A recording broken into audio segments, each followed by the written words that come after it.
he ain't nothing else. Tonight ain't the night, knowing the price. Pay it off with my life, till it's out with your lights. Do it all for the Christ, and he ain't playing nice. Knew the end from the start. Fix your face like it's art. The sons of a simp, call him Bart. Yeah, you did your best, played your part. But now it's time to cut you to the heart. Flex on occasion. It's the strangest of the salvation. You see it, believe it, amazing.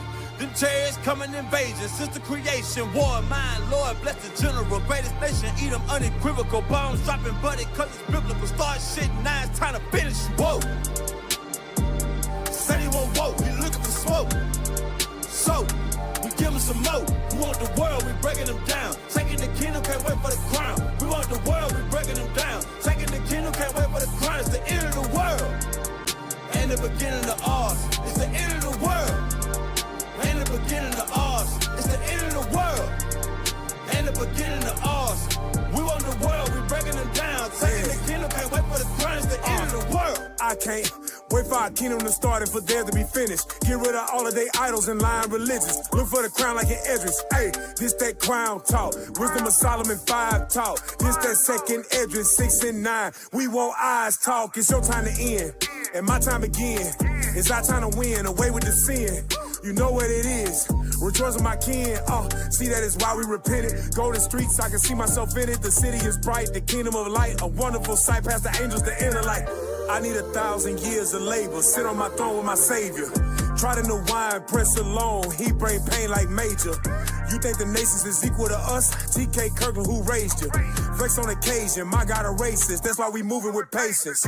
It's been a long time coming. I spent my whole life running. Now that I'm 10 toes down and established my faith on 100. Woe to the nations, my king will race them. You know they gotta be punished.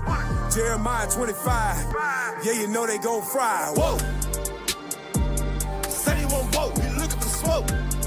So, we give him some more. We want the world, we breaking them down. Taking the kingdom, can't wait for the crown. We want the world, we breaking them down. Taking the kingdom, can't wait for the crown. It's the end of the world. And the beginning of ours. It's the end of the world.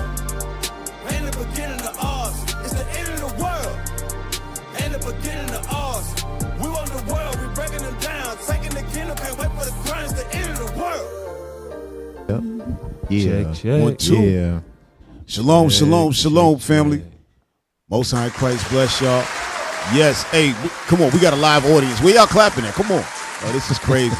Don't spare. All right, Ain't finally. They don't need no artificial clap tonight. Finally, we got a live audience, y'all. They finally came. You know why? Because we offered them food. Yeah. We offered food. But all praises, shalom, y'all. You know, we in the midst of the feast, the feast of sweet bread. The feast of unleavened bread. We in that Passover week. So all praises. So we're gonna reintroduce ourselves. We the Nehemiah squad. I am Captain Zaccai. Hey, it's Officer Shim. Yes, sir, Officer Judah. All right, all praises. So throw up that thumbnail, y'all. Got a good show for y'all tonight. All right. This one is called Nightmare in Labor. All right. A court orders a C-section on a black doula. All right. And our guest tonight is Brianna Bennett. But before we bring her on, all right, because she's going to talk about her case, what she's going through right now. She was forced to do a C-section. If y'all probably thought that something like that wasn't even possible, right? So what we're going to do, we're going to show a little bit of a video from a sister that this happened to after Brianna case, right? So Brianna Bennett, this happened to her first. Then this next situation happened, right? But more video footage was caught of this. So we want to show y'all exactly what went on with Brianna. We're going to show you a clip of Brianna also before we bring her on, and she's going to discuss the case. But right now we want to show y'all what actually takes place inside of, you can't make this up, inside a delivery room, okay, when they want to force a C-section on you, all right? Now, play video number 3, y'all. It's a real judge, you know? Yes. My name is Michael Khalil. I'm a circuit court judge here in Jacksonville, Florida. The state of Florida has filed Hit pause, y'all. Hit pause for a second. Now, what you're looking at, right, this is a real judge, okay? They have wheeled in a TV into the room with her, into the delivery room with the judge and I guess some attorneys and maybe the district attorney. I don't know who the hell that is in the room. Or you see all these pictures, all these different Zoom pictures in there. And the sister Sharice Doily, she's sitting there about to give birth, all right? But she wants a natural birth.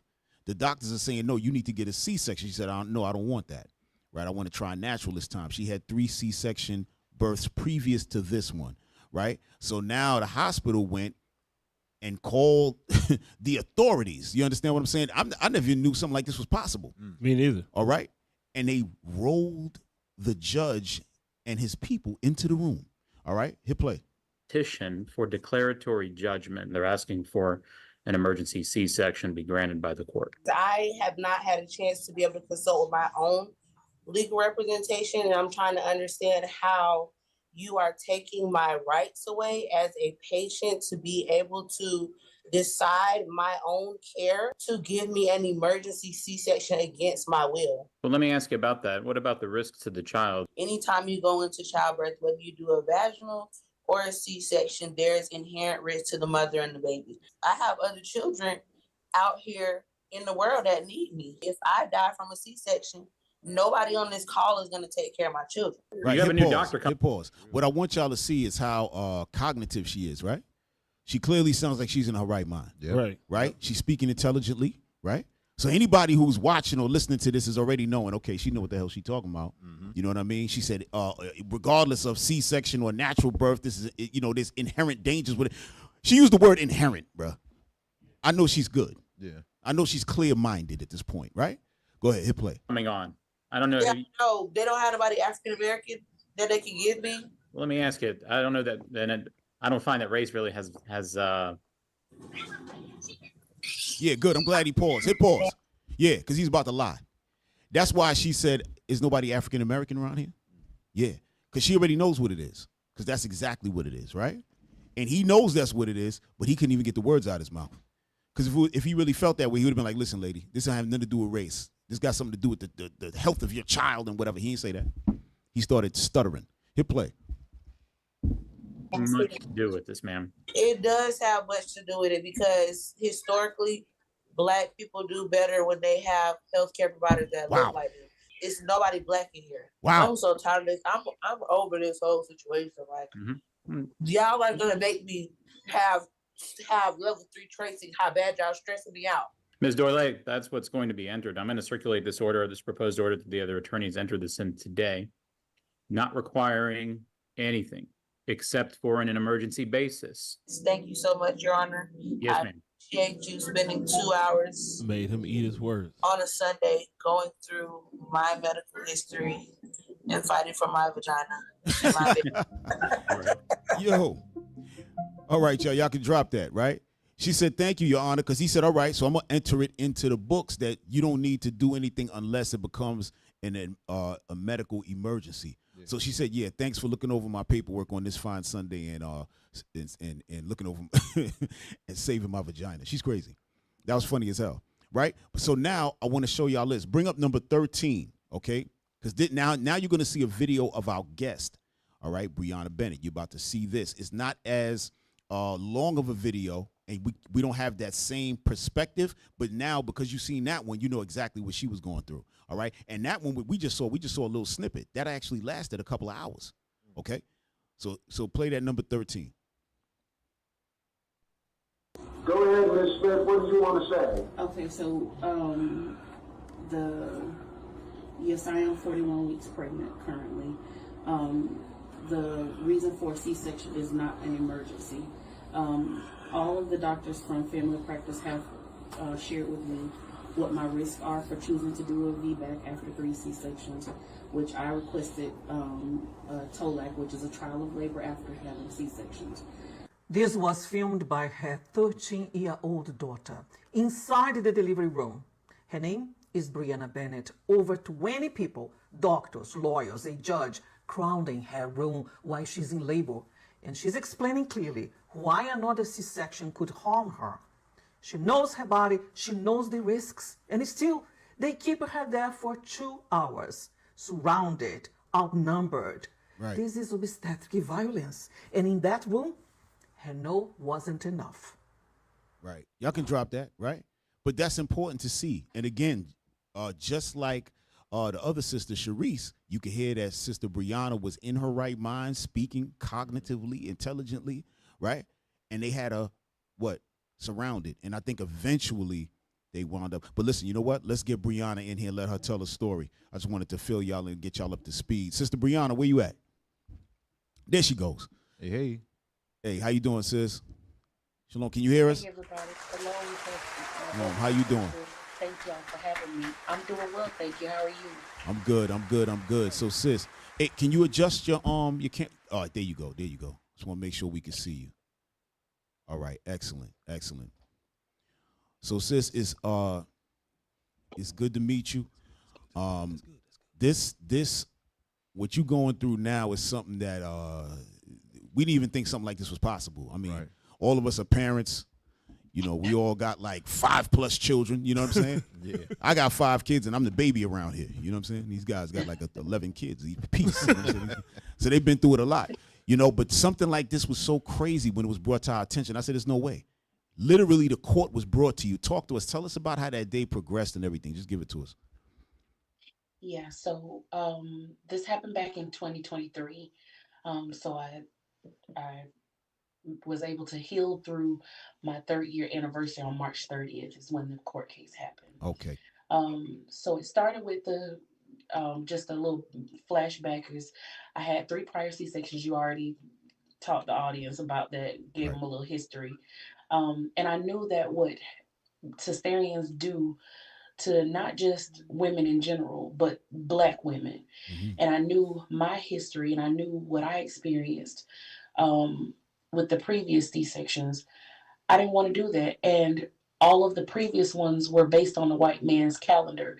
Oh, I'm going on a trip to Europe, so let's go ahead and induce you. Or let's go and do this, schedule the C-section because I have to go to Barbados or whatever the case 100%. May be. I'm sorry, sis. Is...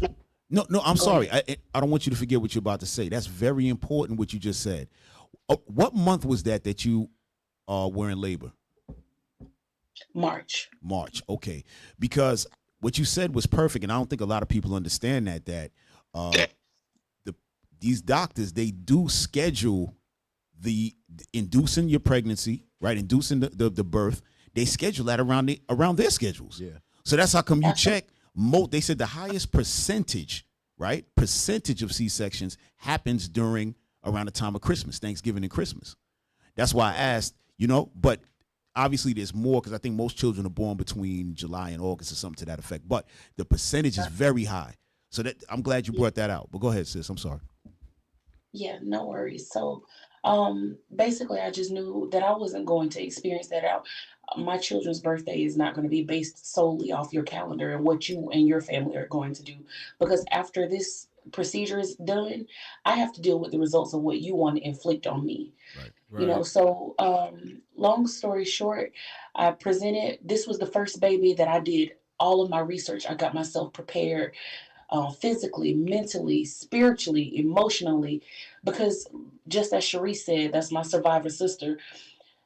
I have 3 other children that are already here. And so when I consider what I want done to my body, it's not just taking into effect what I want, it's what my family needs. My children need a mother, and I'm their mother. And what I want is to have a shorter recovery period.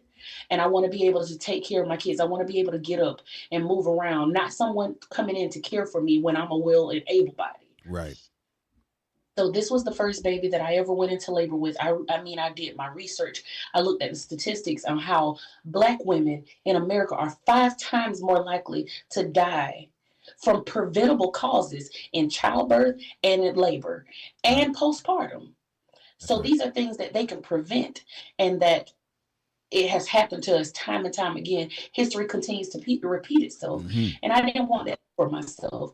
So this baby, I went into labor on March 29th, a little bit after midnight. This was the first baby I ever went into labor with. My water broke naturally, nothing, no induction, nobody helped me, anything. And so my mom has been programmed with the thoughts that, if the doctor says it, then you have to do whatever the doctor says, because they know it. They've been to school and they know. And I'm like, Mom, not everything that glitters is gold. Right. And not everything that the white man tell you is what is 100% facts. Yeah. I said, I've studied this stuff for years and I've looked at the statistics and I see what it is. And so I'm not willing to just go off these scare tactics. They tried to scare me with baby number 2, saying, oh, we'll tear his nerves from his neck and he'll have a ruptured shoulder and just all kind of crazy stuff they tell you. Right. So I presented out of the fear of my mom. I went against my better judgment and went presented to the hospital. Let me pause. I'm sorry. I was already kicked out of a practice because I did not schedule on the doctor's clock. He wanted me to schedule for a cesarean at 37 weeks. None of my prior babies had been born earlier than 40 weeks. Right. So I asked him, when you challenge him, I said, well, why do we have to schedule it this early if we are going to do a C-section? Why do we have to schedule it at 37 weeks when all of my previous babies were born at 40 plus weeks? Right. And he said, oh, well, we just don't want you to go into labor on your own. And I was like, but I've already made it clear that I want a cesarean. So I was thinking that we were all on the same sheet of music until we got to 9 months. Right.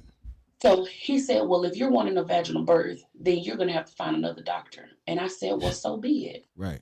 So he discharged me. So I was going to this hospital that ordered the court C-section merely to check on my baby, merely for them to put the baby on the monitor, make sure the baby's heart rate was fine, make sure my blood pressure was okay, check my weight, the regular stuff that they do at the doctors.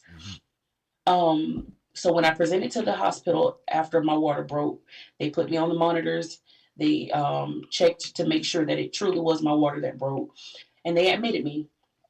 I began to labor. Even in triage, every person that entered my triage room, well, we see that you had previous cesareans, and do you not just want to schedule a C-section? So every person, doctor, nurse, tech, midwife, whoever presented to the room, everybody's on the same sheet and they want to ask me the same question. Right. And I asked finally, and I said, you know what? I want to labor in peace. I don't want to be bullied. I don't want to be coerced. I said, this is my body's time to do what it is designed to do. And I'm not going to keep repeating myself. I'm not crazy. And I know that y'all understand English in here. Right. So I want to labor. And I do not want to continue to answer the same question. We're going to have this baby vaginally, unless my only drawback was if I or the baby start showing signs of distress, then we're going to the operating room and we're going to get this baby out as soon as we need to get it out. Right. But until we get to that point, we're going to continue laboring naturally. Right. So the next morning rolls around. The doctor came on. Presented to my room. A midwife the night before said, well, you may need to think of a game plan for when the doctor comes on in the morning, because he's going to want to know how long you plan to labor on your own. And if you're not going to want to schedule the C-section, he's going to be here doing C-sections in the morning. He has a couple already scheduled. And would you like to go ahead and get on the schedule? And my answer again was no. And I said, and once he comes in the morning, I'll tell him the same thing. If I haven't made any progress, we'll continue to labor until either me or my baby starts showing signs of distress. So true to her word, he came in and he said, well, I've taken care of about 2 C-sections, and today is a great day to have a C-section. Well, would you like to go ahead and schedule a C-section? And I said, absolutely not. And so he said, well, I'm going to go do a couple more C-sections. And then when I come back, and if you haven't shown any progress, or if you're not ready to push or something of that nature, then we'll explore our other options at that point. I said, okay. So a couple hours later, about 12, because the first visit was about 8:30-ish. Right. And he came back about 12:30-ish. And he came into the room and he said, okay, so have you thought about it? I said, no, I haven't.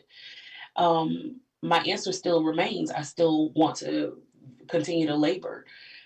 And I said, and furthermore, I would like to get out of this bed. I agreed to continuous fetal monitoring But it looks as if my labor is starting to stall.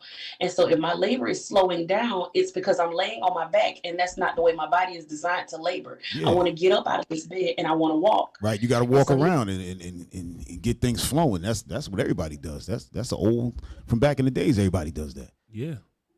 Absolutely. Yep. So everyone that when I was mentioning that every nurse, every doctor that came in were on the same sheet of music, their scare tactic was, because I had 3 prior C-sections, that I had a risk of uterine rupture. And for you all who don't know what a uterine rupture is, it's basically where your uterus splits open, whether it's completely ripped open or if it just has a tear in it.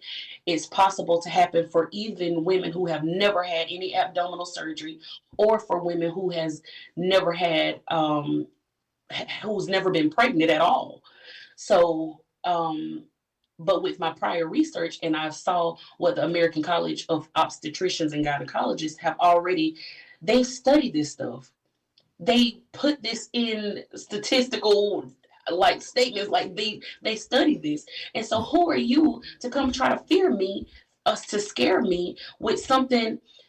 The probability of my uterus rupturing at that point with 3 prior C-sections was less than 2% chance of happening. Right. Right. So you mean to tell me I'm going to be scared of 98% chance of it not ever happening because you want to make $10,000 off my body? That's the point. Yeah.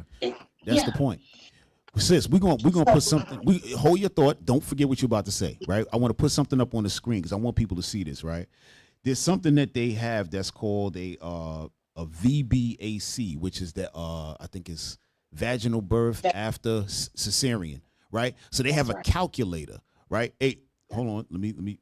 I'm just talking about it. Bring up number 6. Just click on number 6. Right. And they use this to figure out what's the probability of a successful vaginal birth after you've had a C-section. But the calculator is biased from the start. They already programmed it racially. You can't make this stuff up, y'all. You cannot make it up. Hey, bring that thing up, y'all. Y'all got it? Just want to show that real quick before the okay. Just read that real quick. A VBAC success calculator is a statistical tool, primarily the maternal fetal medicine units network, MFMU, algorithm used to estimate the percentage probability of a successful vaginal birth after cesarean, VBAC, for women attempting a trial of labor. Right. So scroll down. Right. Scroll down a little bit. So they programmed the AI to lie. Right. Watch this. So wow. Hold on. Scroll down. Right. So this is how it's measured. But I want you to see updated version. Look what it says. Updated versions. Earlier versions were criticized for incorporating race/ethnicity, which lowered success scores for Black and Hispanic individuals. Why would you think they wanted to do that? So they can do more on the Black and Hispanic population. Right. That's what they want to do. So within our areas of where we live, the C-section rate is like close to almost 50%. Yeah. Whereas in the white neighborhoods, it's like 15. Right? We're going to show that a little later. But sis, I just wanted to show that, to show the people that that's why they were stressing so much for the C-section thing, because they're using this. And they're trying to use this as a real barometer. But you can drop that. Let's go back to Brianna. Absolutely. I appreciate you for sharing that, because actually I have another video posted, y'all, if y'all want to check it out on my page. I've been sharing just a little bit here and there, you know, to bring more awareness that this can happen. Oh, yeah. I didn't think that this was a thing. I was totally taken aback from when this happened to me. But every fact that when you see that I'm laying on that hospital bed, right, I have the court document in my hand, and I'm going line for line, every lie that they said on that paper. I'm dispelling every myth. Right. I'm debunking everything that they've said. That calculator that you just posted, it also takes into account that obese women, people who are plus size or bigger or larger, that they do not also they have lower chances for success in that. And I told them, I said, ACOP doesn't say that. Right. So You are telling me as an OBGYN that because I am big or larger than my white counterpart over here, that I cannot have a vaginal birth? How many black plus size women have had vaginal births? Right. That's a lie. Makes sense. Yeah, that's complete garbage. Yeah. So going forward, so when the provider came back from after the second rounds of C-sections that he was just passing out like they were candy that morning, he decided to ask, he said, well, how long do you expect to continue to allow this to go on? And I said, well, however long my body takes to bring my baby earthside. So whatever we need to do to get this baby out of my vaginal canal, that's how long we're going to take, and that's how long we're going to allow my body to, unless either one of us start showing signs of distress. So he stepped out of the room. He came back in. He said, well, we're going to do the C-section and we're going to do it now. And I said, we're not doing a doggone thing. You're not doing anything to my body that I do not consent to. And Right. I'm telling you that I do not consent to you doing a cesarean on my body. So you could tell like the rest of the color left out of his face. He left out of my room. He came back in. He said, well, I'm going to call in the mental health team and have you evaluated because maybe you just must be out of your mind. Wow. I said, well, I said, Right. I said, it's quite ironic that I was well competent all of these other 2 visits that you made with me. Right. I was in my right mind. I didn't have any issues. But now all of a sudden that I'm not going with what you want me to do, I'm mentally incompetent. Okay, I said, well, call in whoever you want to call in. Call the team in. I consent to that. So he stepped out, took him about 30 minutes, come back in, no team. He said, well, we're going to call the court and we're going to get this court order C-section. Again, I told him, well, you call whoever you want to, because I'm thinking that this is just a scare tactic, because one thing after the next, I'm just like, oh, well, he's lied so many times now already, so he can't be telling the truth. Right. Well, to my little surprise, after the shift changed, I'm laying on my side there checking my baby's heart rate, and in comes 20 white people that I have never seen in my life. And I'm talking about security. Now, remind you, I am in labor, like Right. real labor. So these is actual. This ain't even no Zoom. This is the actual people in your room. So on that video, you'll see the Zoom call is there. Okay, the Zoom call. Oh, got it. Okay. That's the judge, the Right. judge, the state attorney, the one of the doctors from the practice that was taking care of me. Right. And it was like 2 other lawyers or hospital representatives on that call, but most of the people were physically in the room. Damn. So, the lady, one of the attorneys that represent the hospital, is the one who brought the, and you can kind of see a little glimpse of her in that video. She has on the black suit, the white woman that's holding her hand on the little iPad. And then they proceed. They gave me a sheet of paper. They were like, well, this is, we're going to court. You may want to prop yourself up or prepare for this court proceeding. And I was like, court? Are you serious? Like, and yeah, so the video. that's crazy. No, I'm sorry. They said get yourself together. Like you're supposed to jump up, throw some makeup on. Yeah, and I'm just supposed to get stop dressed. labor, cut my reproductive system off and just turn it off. Yeah, so they presented the paper, and the video was recorded by my 13-year-old at the time, That's my right. daughter. And can you imagine the agony? All of my children were present. My mom was present. Wow. My children were present. And they just one lie after the next, one lie after the next.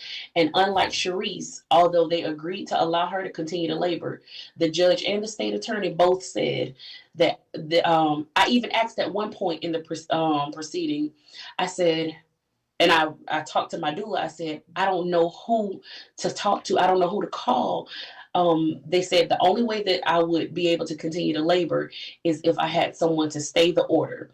And I said, well, I don't even have a lawyer present while I'm talking to y'all. And Right. I should have a right to an attorney or something before y'all even take me into this. And we've been in this court proceeding for over 2 hours and nobody has given me any representation. Well, we cannot give you legal advice over this call. Oh, but you can take me to court while I'm in labor. Right. So my doula at one point, she was like, I'll get you up. She was a Black woman. She said, I'll get you up and I'll put you in the car and I'll take you. And they said, no, no, no. We think that she's well beyond AMA. So I couldn't even leave. So that's false imprisonment, that they also would not even allow me to leave against my wishes if I wanted to leave.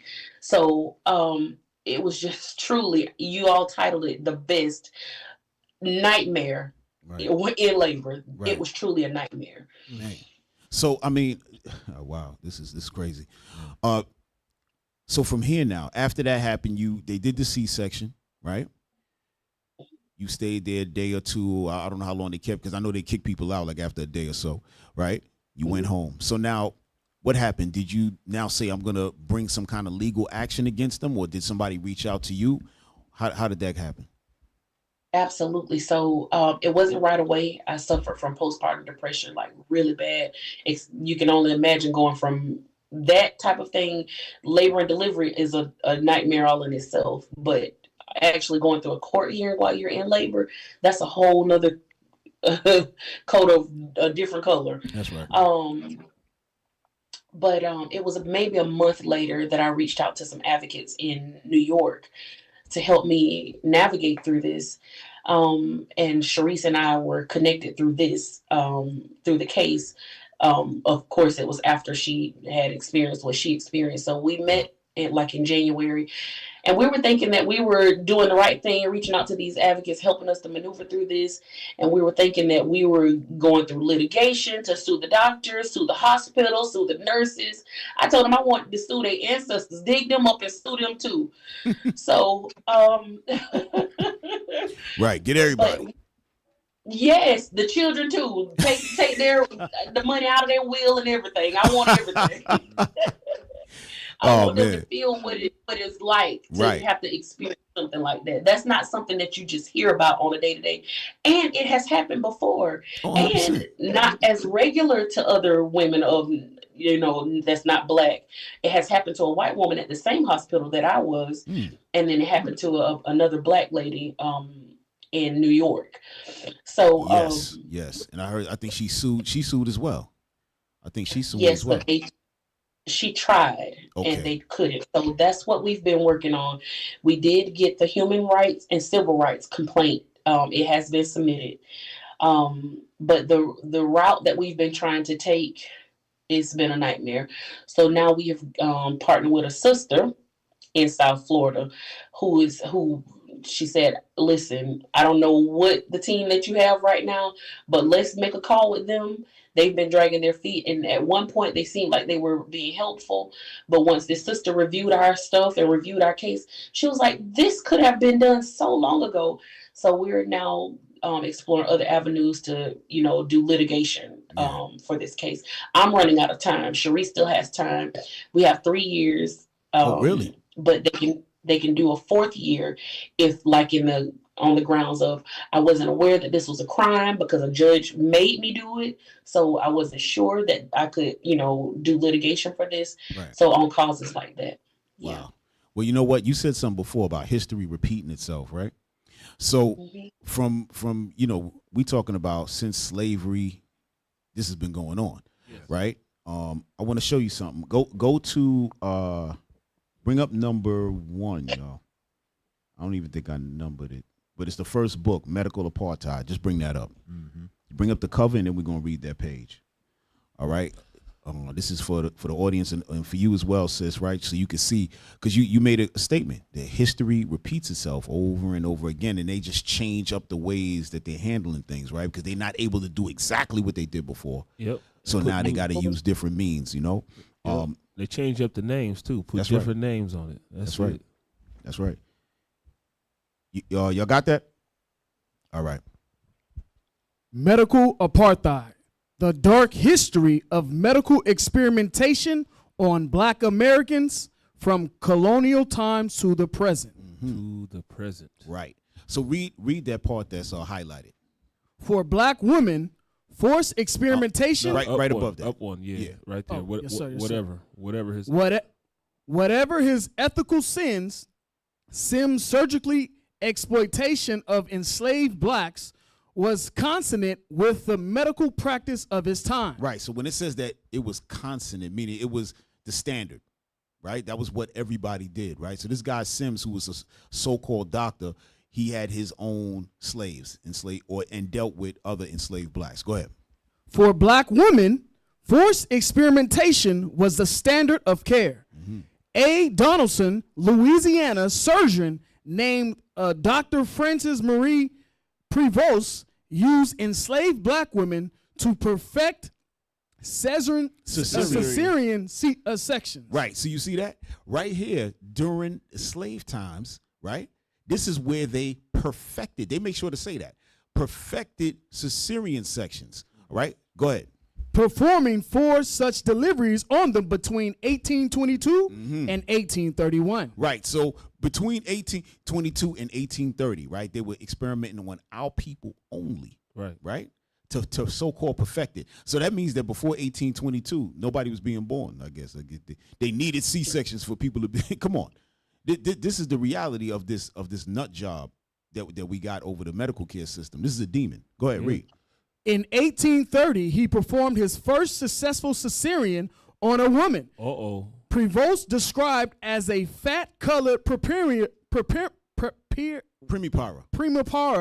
a woman giving birth for the first time with a contracted pelvis. Right. So he tried to give it a title as if something was wrong with the woman, right? He said something about her pelvis was contracted and all that. She was fat colored and all. He's trying to write it in a way to make it look like I had to go get the baby. Right. Right. But the point is, this is how they did us. Total experimentation. Now it's to the point of, okay, like you said, like you brought out, sis, now it's about the money, right? 10 to 15 G's on top of whatever the cost is to give birth. Now they got extra money. Now they can do okay, I got to go on vacation. Man, if that woman has the baby while I'm on vacation, I ain't going to get that baby money. So let me schedule it while I'm around. Then when Christmas come, I got to go on my Christmas vacation. I got to make sure they have it on the 19th. All of this is going on. Yeah. To the point the way they tell you that you have very few people born on December 25th and like January the 1st. Right, which people call Christmas and New Year. They literally have very few births around that time because of these practices here. You know, this is crazy. Look, hey, check this. In that, it says delivers on them between 1822 and 1831. Right. In 1830, he performed his first successful one. Hey, I'm glad you brought that up. Wow, that's beautiful, right there. Does that mean that mean everybody else died? Of course. Damn. It was killing. And might I add? Go ahead, please. Add to that? Please. It wasn't even. They're talking about, and he's named the father of gynecology and obstetrics. Right. And those surgeries, I don't know if it outlines that in that article, but those women did not have anesthesia. Oh no, not at all. They were cutting them without no pain meds, no nothing. No, none at all. Even to this day, they would say that the so-called African American woman has a higher threshold of pain. That's right. Right? Than the white woman. Right? That's how I was going to bring that up earlier. You are so informed, my brother. I am so proud of y'all. Yeah. Hey. Yes. And this is the guy. This is the evil, sinister demon. Look at this right dude. here. Look Sims. at him. Yeah. Yeah, they got him sit up, and he's probably in all kind of medical schools and everything. They probably got him in all the obstetrics clinics and everything. Like he's the guy. This is a damn demon. That's a demon. What I like, that my sister, she pinpointing who these people is, man. I love it. Yeah, I love that you use the white man so wonderfully. Yeah, give me Ecclesiasticus 12:10.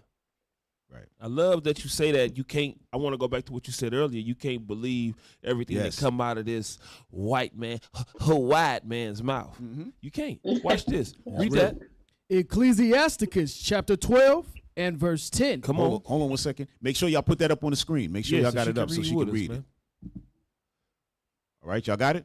Come on. All right, go ahead. Ecclesiasticus chapter 12 and verse 10. Watch this, sis. Never trust thine enemy. Wait. What the Lord say? Never trust thine enemy. God said, do not trust these people. These are the same people, like we just read, they experimented on our women to perfect this. Right. So everybody died for 9 years or for 8 years, Man. and the first successful one was in 1830. Right. Go ahead. So for like as iron rusted, Because just like if you put iron in some rain and let it and the rain hit it a couple days, that iron gonna rust. Go ahead. so is his wickedness. So shall this people. No matter how much they say that they care, no matter how much they say that they're trying to help you, only thing they put presenting that to you for is to line their pockets. So just like that iron go rust, so will they. Go ahead. Though he humbleth himself Though he act like he's for you and go crouching, and go crouching down, make humbling himself. Come on. yet take good heed. It said take good heed to this person. Look at everything that his ancestors did. Look at everything that they doing in today's time. Look at all of the genocide they committing and just putting another name on it. Look at all the Planned Parenthoods they put in our neighborhoods. Right. Look at all of the liquor stores they put in our neighborhoods. Look at all of the drugs and guns that they drop off in our neighborhoods. You got to take all this stuff into consideration, because why? The Bible said that that's your enemy. Go ahead. And beware of him. And beware of that person. Come on. And thou shalt be unto him as if thou hadst wiped a looking glass. Go ahead. And thou shalt know that his rust have not altogether been wiped away. If you look at what's going on and you look at the history, you'll be able to tell this person is the same person. It's the same man. These are the children of the man that did it. Right. They all, like you said earlier, I want everything. I want it out the paper counter, the kids. That was beautiful. Yeah, because God said that too. He said the same thing. That's why I was laughing. Yeah. Read that. Keep going. Set him not by thee. He said, don't set them by you. Lest when he have overthrown thee. Wait, what is the solution? When he have overthrown thee. Set him not by you. Read that again. What's the solution? Set him not by thee. Say, don't get too involved with this, man. Don't get too involved with this race. Come on. Lest when he have overthrown thee, he stand up in thy place. He stand up and take your place. He stand up and take all of the credit for everything that you did. That ain't all right. The Bible talks about these type of people. It's talking about that exact man that you talking about right now. Yeah, that's literally white man, white guy. Yeah, red man, red man. Yeah, you know, and since I know we can't keep you that long. Our sister's out on the East Coast, so we can't keep her that long. But I want to hear the end, like where you at a little bit right now, where you're gonna go with it. But I want to show you one more thing. Go to that next book. This one is called Medical Bondage, right? And I want to make sure you see this because you got a lot of good knowledge. I see you already knew. You knew about that animal. Yeah. But bring this up right here, y'all. He's a filthy animal, right? All right, go ahead, read that thing. Medical bondage, race, gender, and the origins of American gynecology. Go ahead. Just read the highlighted section. Most pioneering surgeries, such as ovarectomies, the removal of deceased ovaries, and cesarean section surgeries that occurred in American gynecological history happened during interactions between white Southern doctors and their black slave patients. Right. So basically all they were doing was Frankenstein type operations. That's it. That's all they was doing. Right? They calling themselves doctors. We don't even know if they was doctors. No, they wasn't doctors. You know, they probably was just some barbers. No, they wasn't doctors at all, Cap. They were serial killers. Yeah, for real. That's what they was. Yeah. Bring the next page. Go ahead. The antebellum era saw significant advances in gynecological research, as gynecological surgeons first performed abdominal surgeries that removed diseased ovaries, delivered babies via cesarean sections. And the reason they this is highlighted because it says the antebellum era, right? This is the time of slavery, just so y'all know. This is when it says that research, they had advances. Why? Because they had all of these guinea pigs they could work on. Yep. That's what it was. So we could drop that. Let's go back to our sis.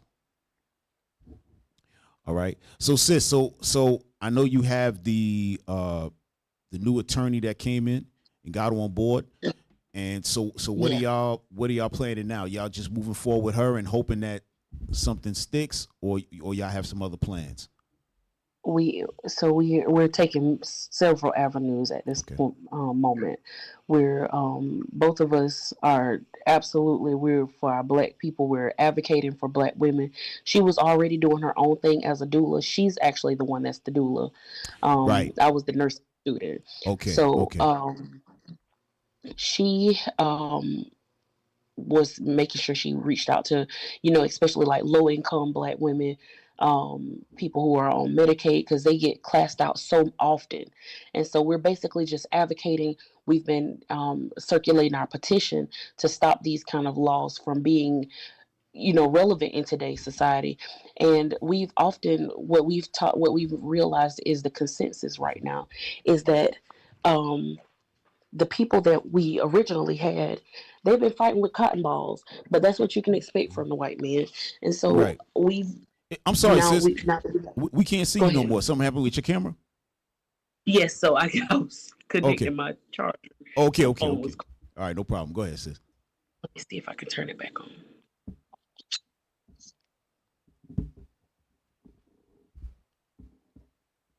Oh, there you go. Can you see me? Yep. Go ahead. I'm sorry. It's not a good view, but yeah. So I was basically, we're advocating, we're signing the petitions to try to get these laws changed.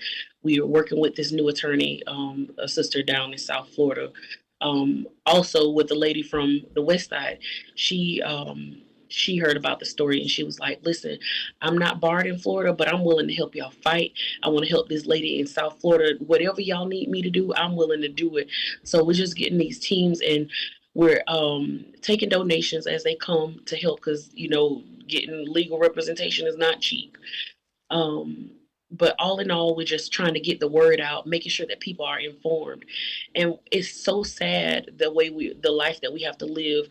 And what we realized in this is not enough to have just people who are informed, because we were both informed, informed. Right. It's not enough to just have doulas present anymore, because the doula Black too.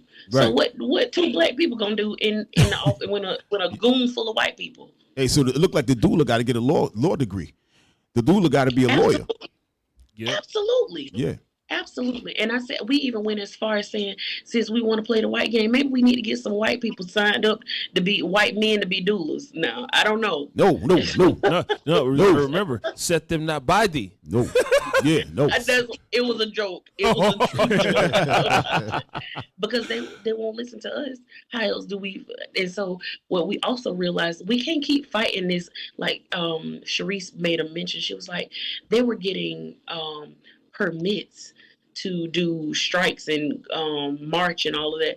I was like, do you think our ancestors was doing that? Do you think the people that came before us were getting permits? We're raking up stuff. We don't want no peace because we don't have peace. So you don't get none either. Right. All praises. That's a beautiful thing. Good stuff there. Yeah, good stuff. Yeah, that's wonderful stuff. You know what I mean? I'm gonna read something to you, sis, because we just had Passover this week, right? And this was based on the time when Moses was carrying the children of Israel out of Egypt, right? And before that, before all that happened, the nation of Egypt said something about our people, right? And I want to read this to you and see if this is not exactly what's happening today. When we look in the scriptures, spiritual Egypt is here in America. That's right. Right? The Bible talks about America as spiritual Egypt and Babylon, spiritual Babylon, right? So I want to read something to you in the book of Exodus chapter 1, and let's start in verse 17. Exodus chapter 1 and verse 17. 15. 15. Verse 15.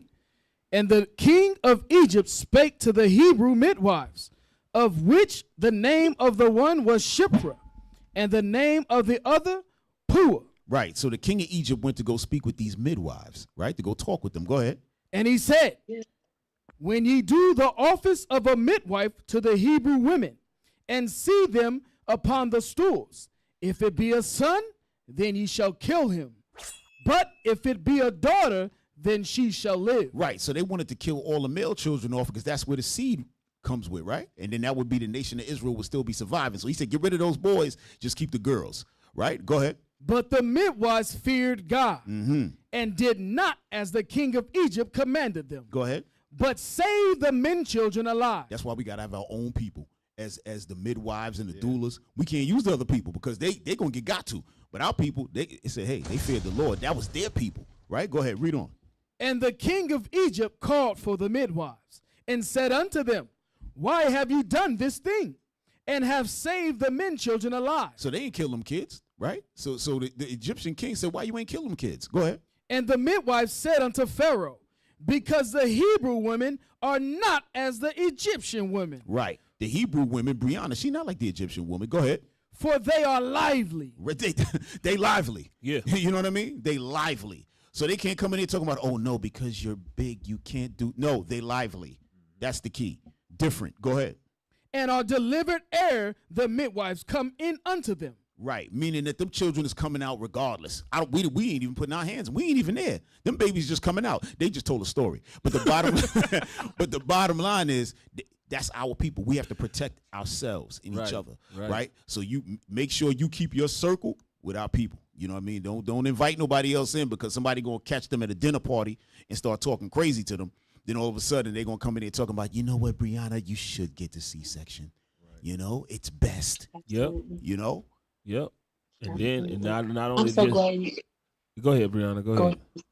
I was just gonna say that was the exact scripture that I was referencing in my head as I was thinking, as retelling the story. I was thinking like we're not built like them. We're unique. We're not. Our genetic makeup is different. It is. Our blood is everything is different. Yep. And for you to compare me and the VBAC calculator screams that this biblical reference right here is exactly. They know this. They know this. Sis, you put that together. They beautiful. know this. All praises. Yep. 100%. Talking that good stuff. Yeah, that calculator is 100% what we just read, taking a different tone. Now instead of them talking it, they just set up a computer, program it. Yeah. And now oh no, that's what the computer says, and everybody rolls. Yeah. You know what I mean? You know, That's later I want to look at the eugenics tree, Yeah. which means Oh, yeah. good birth, right? And it's got all of the methods of how to destroy our people, and one of them is statistics. So, like the statistics of what's a healthy person is based on a white woman or a white person. You know what I'm saying? Not taking into account that we are different in those ways. You know, another branch of the eugenics tree was surgery, medicine. You know what I'm saying? So that go into all these little crafty councils. So this is on point. Yeah. Yeah, straight up. Yep. Straight up. And then like you were saying, we built different, right? Mm-hmm. So what they trying to do, they try to get you to do that C-section so they can steal your placenta. Yeah. Take your genes. That's it. Come on. Take your genes, man. Yeah. This now your baby don't get all of its nutritions, Right. Because they want them. Right. Listen, man. That's what the whole Epstein thing was about. Yeah, the whole little thing. Yeah. The whole little thing. We own you The heathens, man. stem cells, everything. That's right. And they knew that that was all a part of my birth plan when I went in there. I do not want you to clamp my baby's cord. I do not want you to do anything. I want all of this going to my baby because that's who it's for. It was designed for my baby, not for y'all to get rich off of it. Right. They make millions, multi-millions off of this. Exactly. Yeah. That's what they're looking for. And they need it from the black women. Yeah. Like, we have to specify that. Yeah. All right, because even them demons, Epstein and all his whole crew, we did a show on it before. They had we got videos of these people saying, yes, talking to black women saying, hey, we want your period blood too. Yeah. Exactly. Yeah. They taking the babies, they killing the babies, drinking the blood, eating the bone marrow. I'm talking about madness. Really? You know? So in the hospitals, sure. what they doing? That placenta, that's good money. Yes. I'm not sure if y'all have connected with my survivor sister Sharice, but No. y'all really need to talk to her. Okay. If y'all can coordinate that, Oh, sis, if you can coordinate with Sharice, because they were trying to medically kidnap her baby after this court session. They had the baby hooked up to all kind of machines. Like, y'all really need to get that story. Man. And this should have been a part. Y'all need to do a part 2 because it is crazy what we, you can read about it, you can hear about it, but when it's knocking at home, Right. it's different. It's different. Yes. All the way different. Yeah, that's real crazy, sis. That's real crazy. We just want to thank you for coming on. I know Absolutely. it's late on the East. You know what I mean? It's already 12:30 over there. All right. So all praise to the Father. I'm glad you had a chance to come on. Yeah. And we're going to stay in contact with you. And, Thank you. Hopefully we want to see positivity at the end of this. They need to be throwing you a couple of millions of dollars. You know what I mean? The next time we see you, you should be in the foyer of your new of the new crib. Absolutely. Thank you. All right. And keep them people away from you before they try to intercept your dollars. Exactly. All right. Thank you, Brianna. All right. All right, y'all. My pleasure. All right. Shalom. Yeah, Shalom. Man. All praises. This is crazy, Yes, sir. bro. Yes, Yeah. sir. Yeah, I'm Give a telling you. hand to the sister, man. She did her thing, man. Yeah, bro. You wouldn't. And we got the eugenics tree up there, and this is what Officer Judah just brought out about all the different branches they got, right, and the roots of what they got, man. Read a few of those off, Officer Ezra. Zoom in on the branches. Yeah, because it's a little tough to see. Yeah, family. check. Oh, there you go. Yeah, Anatomy, Right, anatomy. Right, go ahead. biology, physiology, psychology, psychology. Don't make everybody think that they crazy. Yeah. Right. Yep. mental testing. Right. So when they doing the mental testing, even those is not really good. Everything is skewed towards their people. Right. So when they do anatomy, oh no, these guys are inferior physically. So now we have to do testing on them to figure out how to help them. Like all of this was BS. Yeah, physiology. That's the makeup of your body, how things move around and all of that. Yeah. Psychology. Oh yeah, they're crazy. They're not well. They're dumb. Exactly. You know what I mean? Go ahead. Anthropometry. Yeah, I wish I knew what that meant. Geology, archaeology, anthropology, geography, law, politics, statistics. Right. Look, how you gonna skip that, bro? Law. Yeah, law. That's a big one. Law. That's a big one. But Yeah. go look under the one that we didn't know what it meant. It say history. Oh, they stealing history, bro. Yeah. Bro, they been doing that, bro. Horrible. Okay, you got it. Oh yeah, thank you. Go ahead. Anthropometry is the scientific study and systematic measurement of the human's body size, shape, proportions, and composition. Oh, Right. so you shape different. Yeah, that's what they were doing. Yeah. That's what they were doing. Remember, they would always take a brother's skull. Yeah. Oh, this is the skull of a Negro. It's a dumb skull. Yeah. I could tell by looking at this skull. This man was dumb. Yeah. It was a numbskull. He got that hook in the back.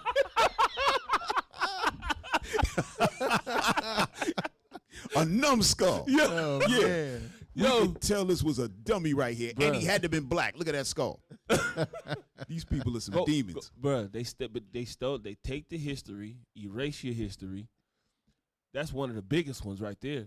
Right. Because what are they calling us? They calling us African American. Meanwhile, we the Jews that the Bible speak of. Exactly. Meanwhile, we the people. Right. Meanwhile, we the chosen. Right. Come on, man. And remember, this tree is all about. Put the tree back up, y'all. It's all about uplifting the white race and Yes. increasing their numbers and decreasing ours. Right. So how can law decrease There you go. our birth rate? Very Right. good. You see what I'm saying? Court-ordered C-sections, taking of the Yes. ovaries by Yeah. law, framing a mischief by law. So all the stuff we're seeing is biblical. You see what I'm saying? And then you get to where we're saying medicine, Yep. surgery, Yep. all these things are done to keep our birth rate low. You Yep. see that? And it increase theirs because whether you know it or not, their birth rate is decreasing rapidly. Yeah. Right. And they fear that. Yeah, and that's why they be trying to push all of this interracial garbage. Every time you look on social media, YouTube, Instagram, or Facebook, it's some white dude with a black woman. Right. You see statistics right there? That's that calculator. You know, that's Damn. that's that calculator that determines if you're gonna have a successful vaginal birth, or you know what I'm saying, or if you're healthy, or this, that, and the third. And it's all based upon either their intelligence, their weight, their height, all that stuff to make us not want to continue to be fruitful and multiply. Hey, and Judah, and through those statistics, because you don't have the education, they able to because education is on there too. Because you don't have the education on what they talking about, you fall for anything. But and check this out. But let's stay with that law for a second, because that's gonna weigh heavily into the conversation. Yeah. Get Wisdom of Solomon 2 real quick, right?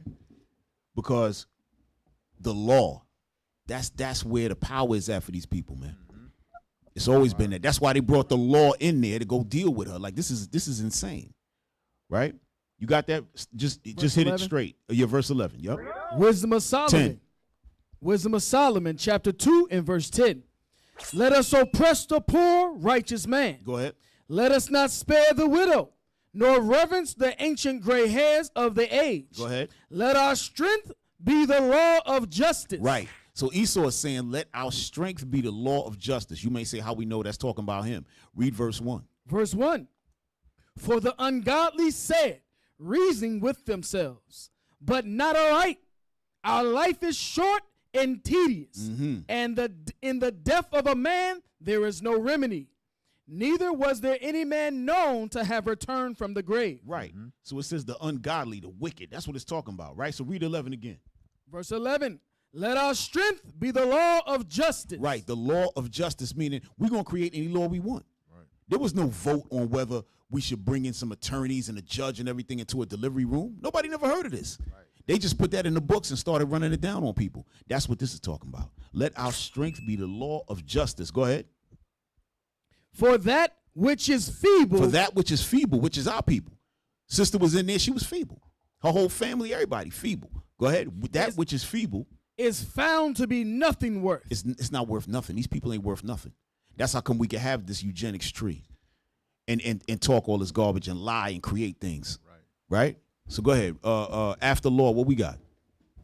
Statistics, right? Education, genealogy, biography, economics, politics, religion, psychology. Religion. Yeah. See that? Religion.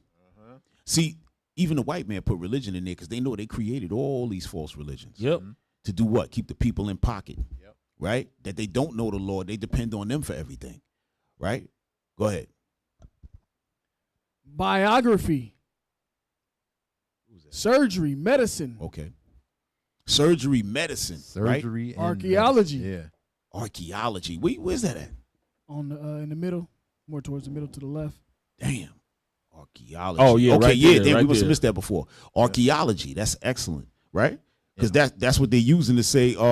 Archaeology goes with anthropometry. Yeah. Right? They got them things. They digging up bones and all of that.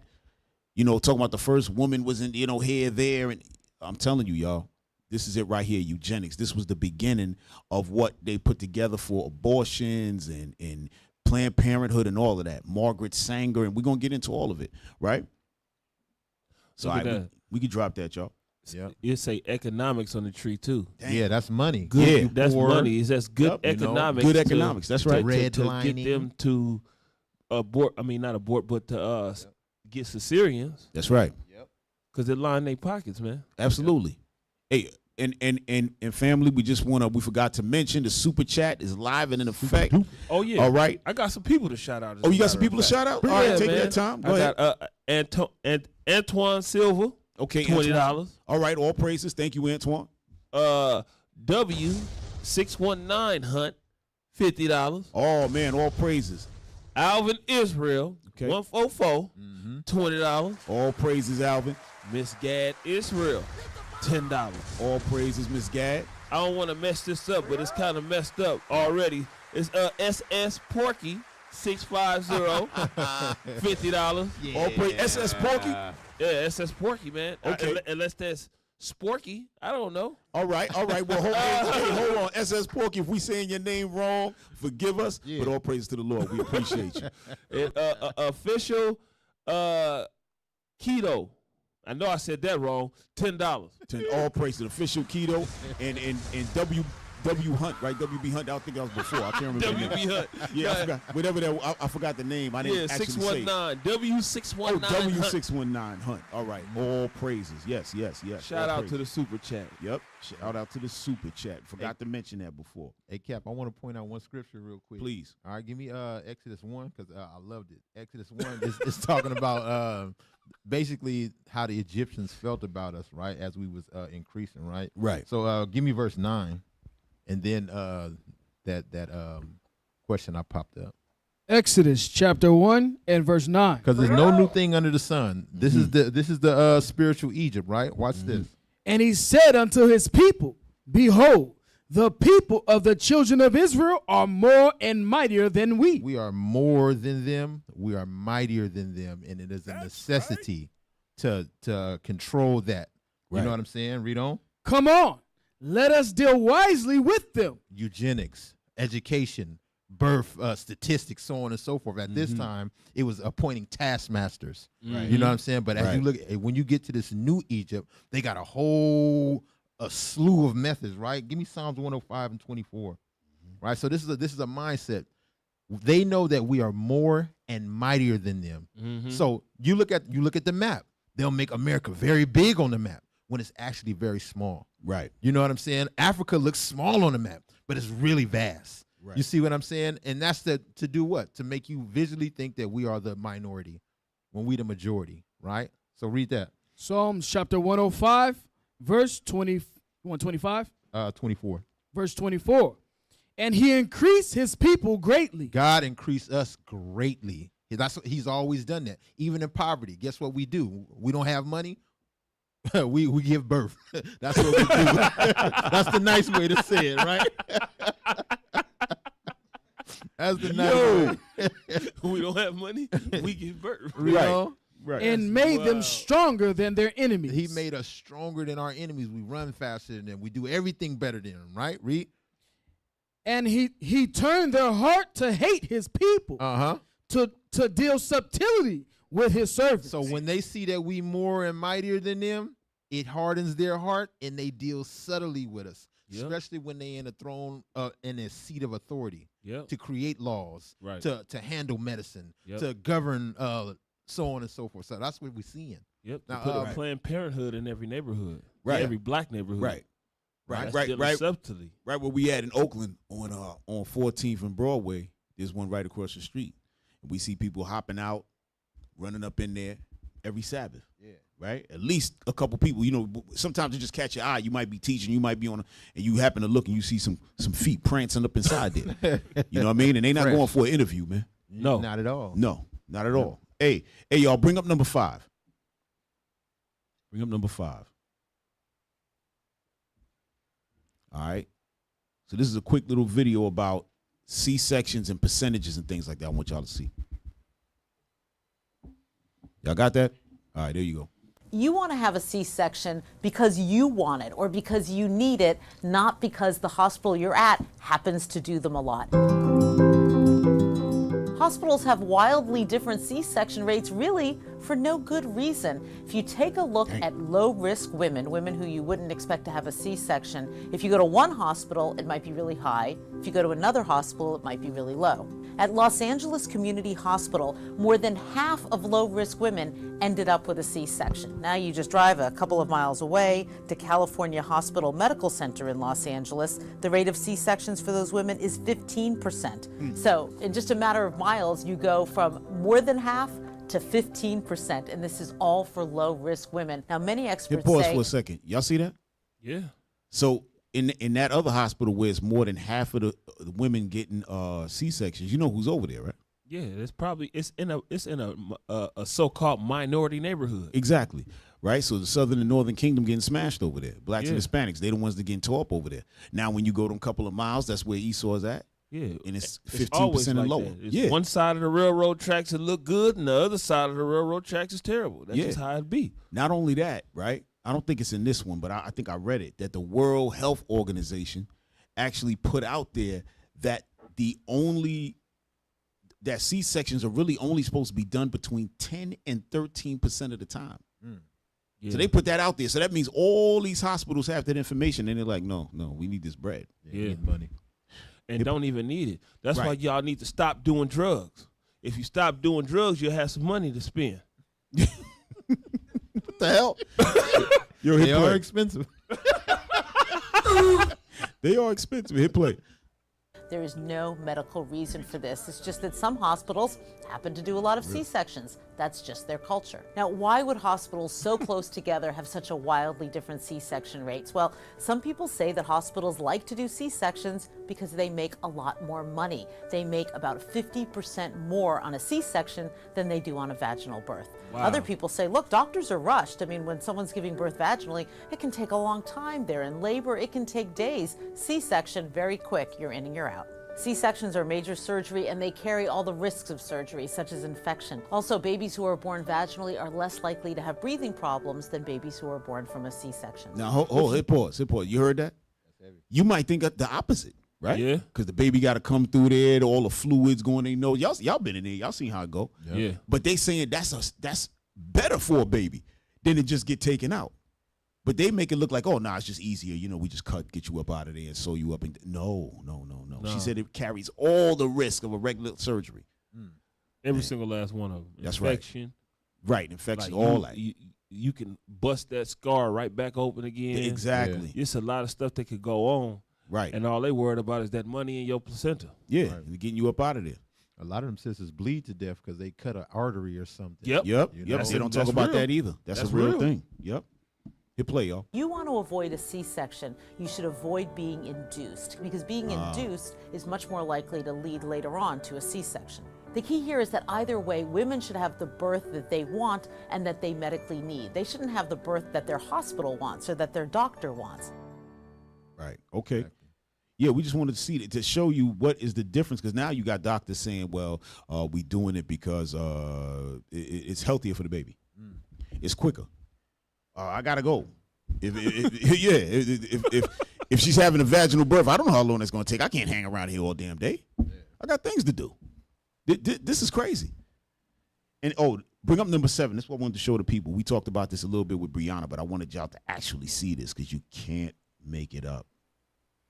I'm telling you, this is insane.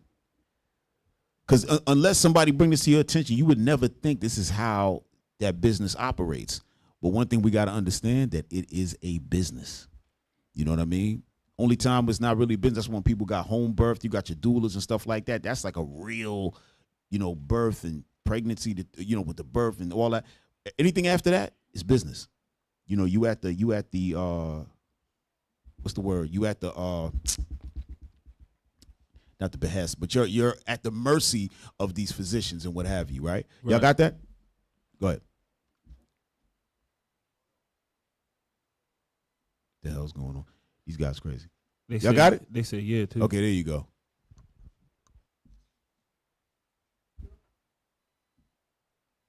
Your observation is largely correct. Just jump down the holiday effect. Yes, sir. The holiday effect in percentages. Statistics show a distinct pattern where elective procedures, scheduled C-sections, and inductions are intentionally moved away from major holidays like Thanksgiving, Christmas, and New Year's. You see that? Yeah. They intentionally move around your birth so it's not on Thanksgiving because they got to go home with the family, eat turkey. Yep. Right? It can't be Christmas because they got the family. We got something planned. And not New Year's, because generally when they go away from Christmas all the way through New Year's, and then pop back sometime in January, fresh to give some more C-sections. Yep. All right? This is what I wanted to show, because this is insane. But look at mid-month spikes and all that. Mid-month spikes. Can y'all get to ask anything off of there? Oh, there we go. Yeah, there you go. Go ahead. To ensure babies are born before or after a holiday, there is often a concentrated increase in scheduled births during the first 2 or 3 weeks of December and November. Yo, this is crazy, man. Damn. You see that? A concentrated increase in scheduled births. All right? Just to let y'all know, all of y'all who never had children before and whatever, and y'all getting ready to go through it, this is what's happening. When y'all going into y'all what do you call it, prenatal appointments and so on and so forth, and they checking, all right, the baby's due around this time. They already got in their mind, okay, oh yeah, we're going to do something to make sure they come out this time. They doing all that. All right, scroll there. It was one more piece. Oh yeah, Monday through Friday compression. Read that real quick. The Monday through Friday compressions. Because hospitals typically operate reduced staff on holidays, doctors often schedule catch-up procedures on the weekdays immediately preceding a break, which can temporarily inflate the C-section rate for those specific weeks. Yo, That's crazy. They even got to watch even the weekends is off. Listen, you can only have your baby during the week. Your baby got to come out during the work week, bro. Right. Yeah. The baby is not going to be paid for weekend work. Time and a half. Yeah, no time and a half for that baby. That baby's That's getting strictly crazy. $25 an hour, and that's it. All right. Yo, go to, all right, so I want to show y'all this as well. Check this out. Go to number 17. It should be it's a video that we're gonna play that video real quick. See a quick history of what they was doing with the Northern Kingdom, primarily Ephraim, right? Watch this, y'all. We're gonna read some. In the fall of 2020, headlines of forced sterilizations at the for-profit Irwin County ICE Detention Center in Georgia dominated. Stop. So now this is 2020, right? In Georgia, ICE, your good friends, rounding people up, so-called immigrants, rounding them up and giving them forced sterilizations, right? There's forced hysterectomies, all that. ICE had their own gynecologists up in there abusing the women. All right, go ahead. The news cycle. What many of the reports lacked was context of the long history of forced sterilizations of Latinas in the United States. The eugenics movement, which sought to, quote, better the human race by preventing supposedly inferior people from reproducing, influenced many programs targeting Latinas. Right, stop. You heard that? She said supposedly inferior, right? Yeah. That's what that eugenics thing was all about. Remember? Yeah. Biology, physiology, anthropometry, and all of that. That's what all that does. And then it says, okay, these people are inferior. Now we're able to do what we want. Mm-hmm. All right? We're going to sterilize them so this way they don't bring out more of those retarded children. And all they got to do is make you think that. Right. Scripture say, as a man thinketh, so is he. Period. All they got to do is make you think that. Yep. All they got to do is take your self-esteem away just a little bit. And then you do whatever they tell you. That's 100%. Hit play, y'all. Starting in the 1930s, the federal government advocated for and used sterilization as a way to control population growth. In many cases, women were falsely pushed into sterilization as the only means of contraception and in the context of economic development plans to reduce poverty. For example, it is estimated that Y'all heard that? Yeah. So that's supposed to be used to reduce poverty. Yeah. Right.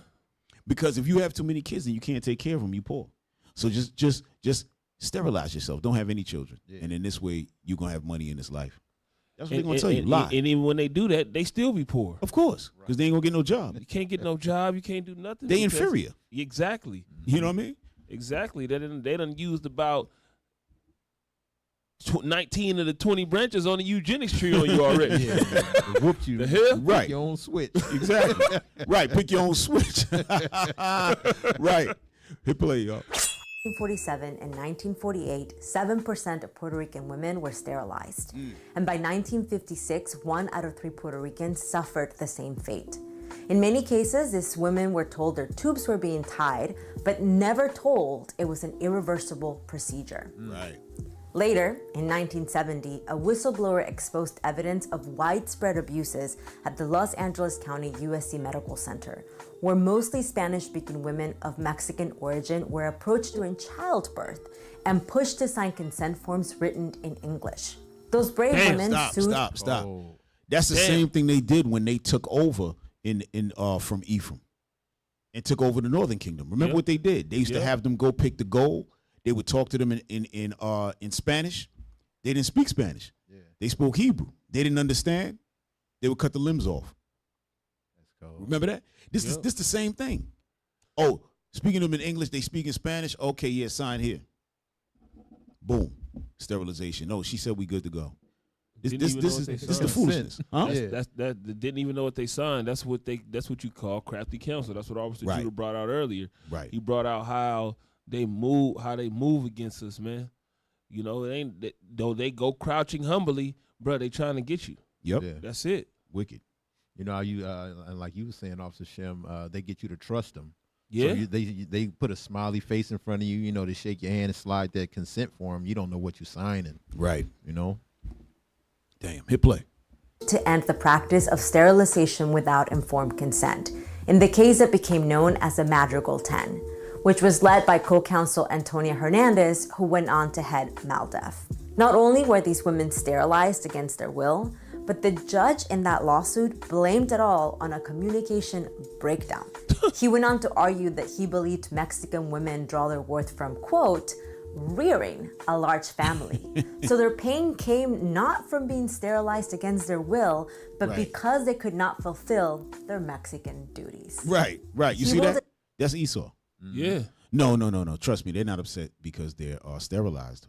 No, they're not worried about that because their main pain is because they just want to be Mexican and have a lot of children and rear a lot of children. But what they don't understand is that rearing a lot of children is not good for them, and this is why we sterilize them. So don't worry, they're going to be fine. That's basically what's being said. Yeah. These people sick. Yeah, and then they basing everything off of them because they can't do it. Yeah. They can't have large Yeah. families like that. Right. They can't do certain things that we can do. Right. So if we can't do it, y'all can't do it. Right. And that's the point because they birth rate's been going down for a long time. Yeah. It got nothing to do with what you call it, abortions and all that. They just can't have them. Yeah, they get sterilized. Not sterilized. What is it called? Fertilization clinics. Yes. Yeah, they go into fertilization clinics to help their births. Right. You know? Right. Yep. And then sometimes they'll mess around and have 10 kids at the same time. And they put that all on TV and glorify it. Yeah. You know, but let a Hispanic sister have 8 kids, and it's like a great shame. Right. Yeah. You know. Right. Yeah, This is that's- pure stupidity. But hit play. Weird. In favor of the USC Los Angeles County Medical Center.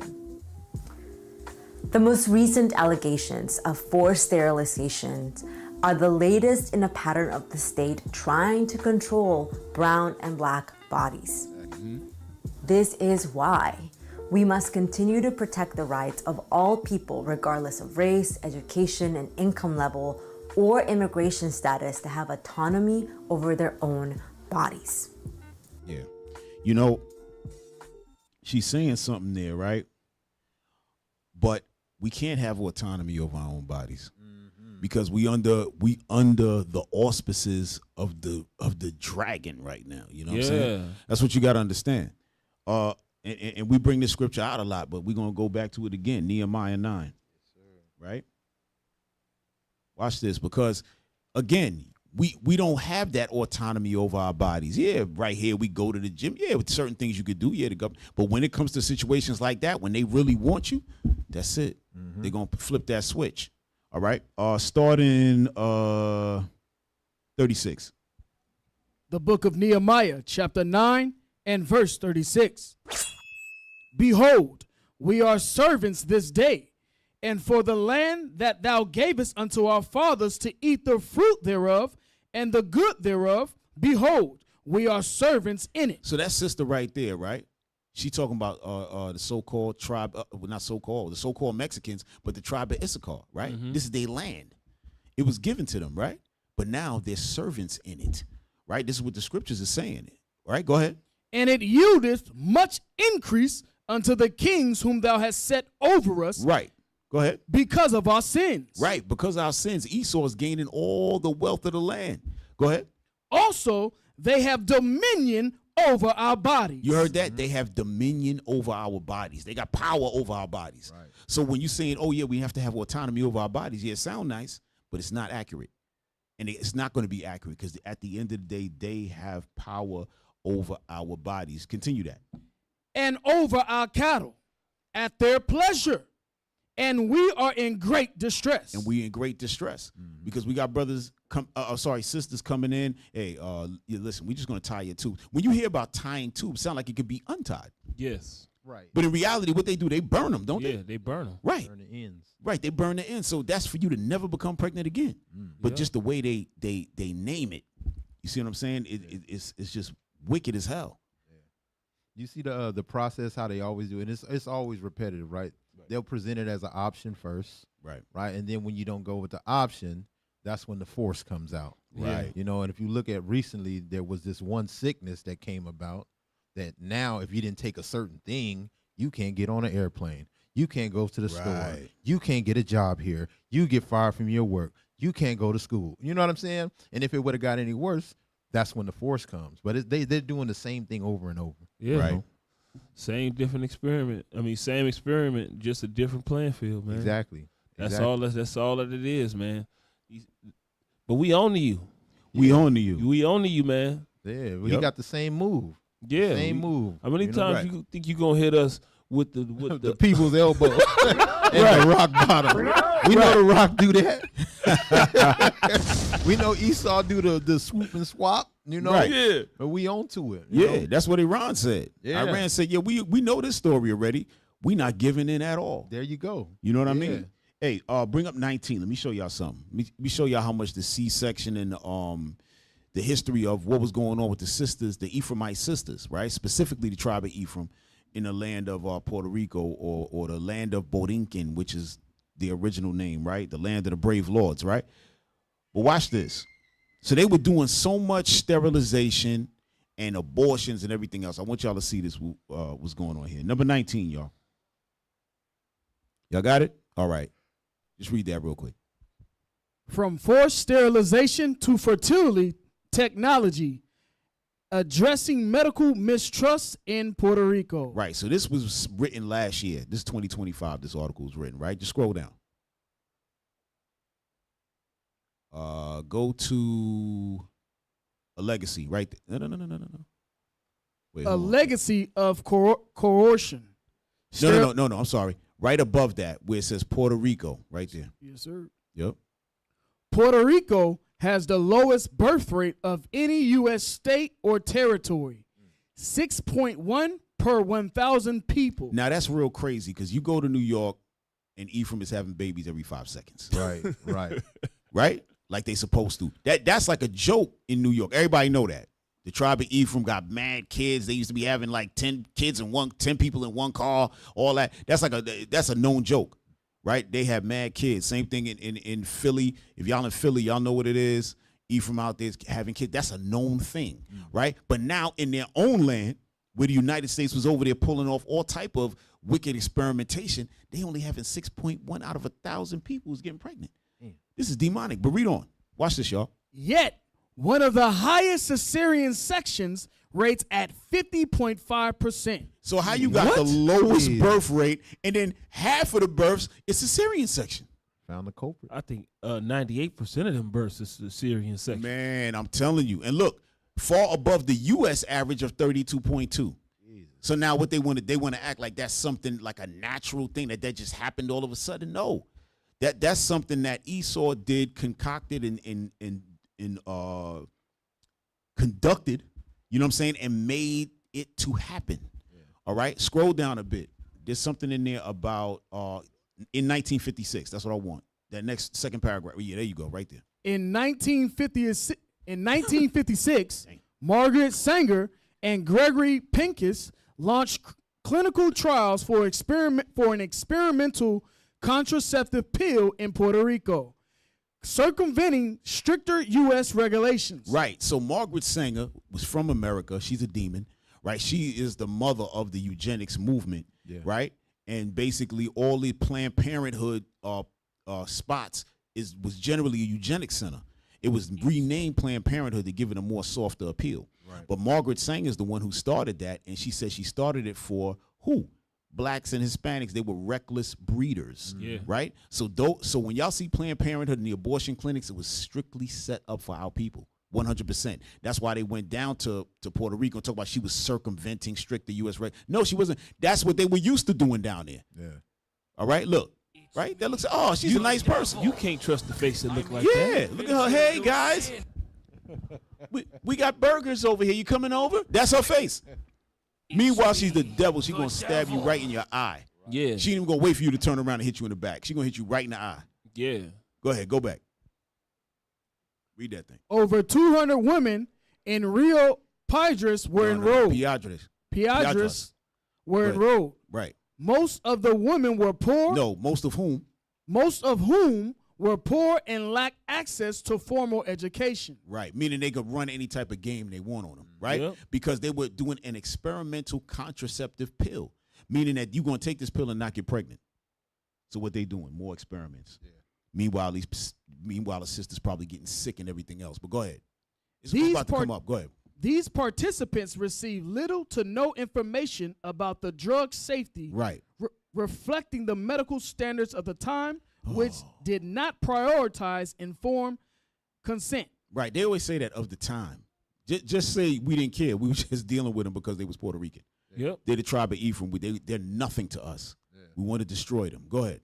Women who later reported serious side effects such as nausea, dizziness, and blood clots. Go ahead. Were dismissed as unreliable historians. Yo. Wow. Unreliable historians, meaning y'all some lying niggas. That's really what it was. Go ahead. These trials echoed. Hold on. Your mic went up. Check. Okay. Wow. Somebody get him a mic. It gotta be dead. Yeah. Somebody get him a mic. All right, I'll read it. These trials echoed broader eugenist ideologies and disproportionately targeted marginalized communities. Sanger, a central figure in these trials, later founded Planned Parenthood, right? That's what we were just telling y'all about. Right. An organization now advocating for reproductive autonomy. What that means is they have already set the stage for you to walk in and kill your children yourself. Yeah. After they first been killing your kids, now they saying, no, just go ahead and you do it now. Yep. So that's what that reproductive autonomy means, right? Yet built upon a legacy of exploiting black and brown women. It's a legacy of it. Look at that.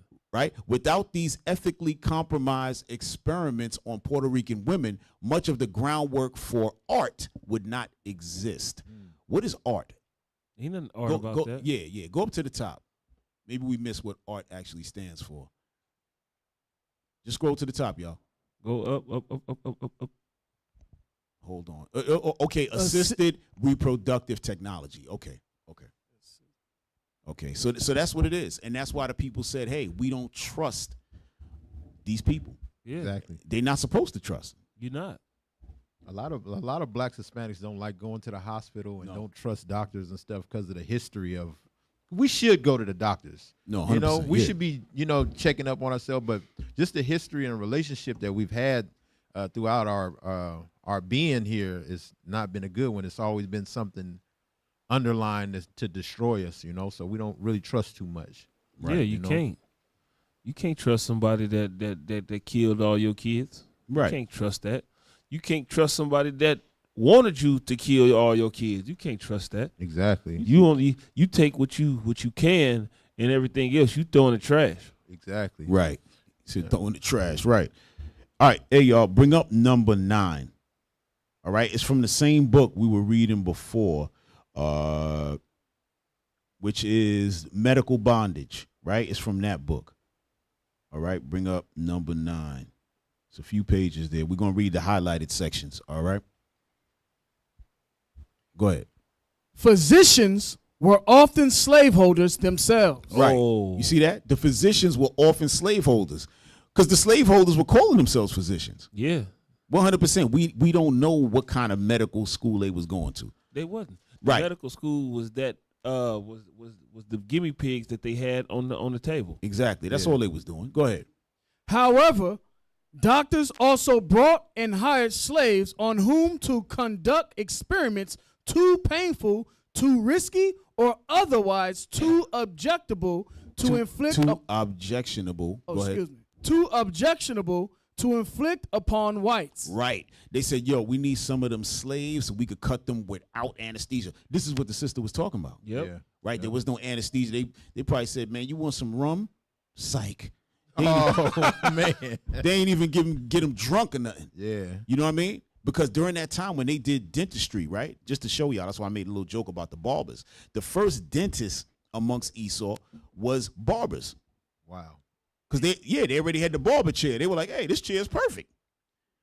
Why don't we, let me fix your teeth while we at it. That's what happened. It's the same chair. That's how it started. I'm telling you, it's the same chair. Wow. When y'all really think about it, it's the same chair. nuts. They started like that. So the first dentists were barbers, right? Probably first started with just some, what do you call it? When they remove your teeth, right? Yeah. Boom, knock that out. And then things got more and more. The point is, when they saying they were physicians, we don't know if they were really physicians. That's my point. All right? Right. Go ahead. Get back to that book, y'all. Huh? You was going to say? Your mic is out? Hey, check Officer Shem's mic. Go ahead. Bring that thing back up. Go ahead. Highlight it, bro.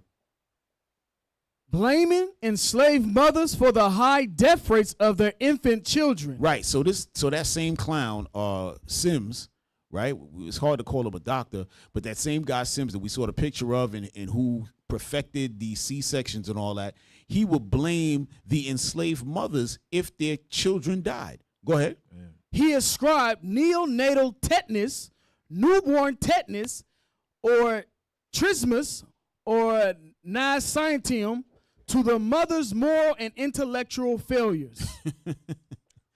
So because the children died, he said, you know what? Y'all are morally and intellectually inferior. Yeah. That's why your children died.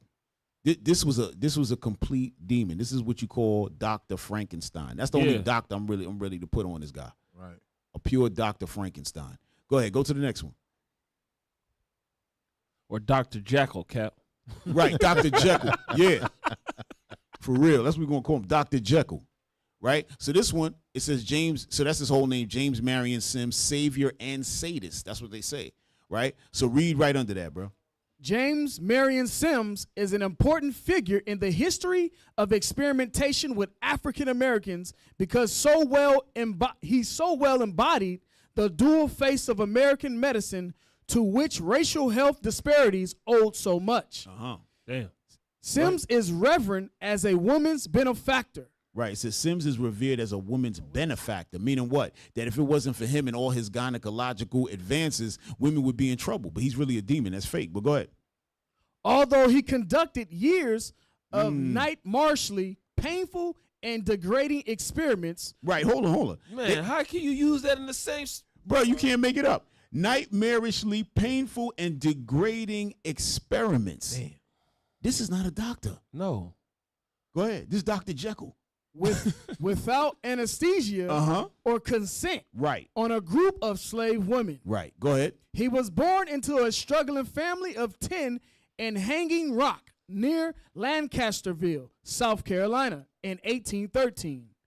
In his autobiography, The Story of My Life, Sims described, we got to raise it up. Sims described how despite... Raise it up, y'all. Pay attention. You got to raise it up.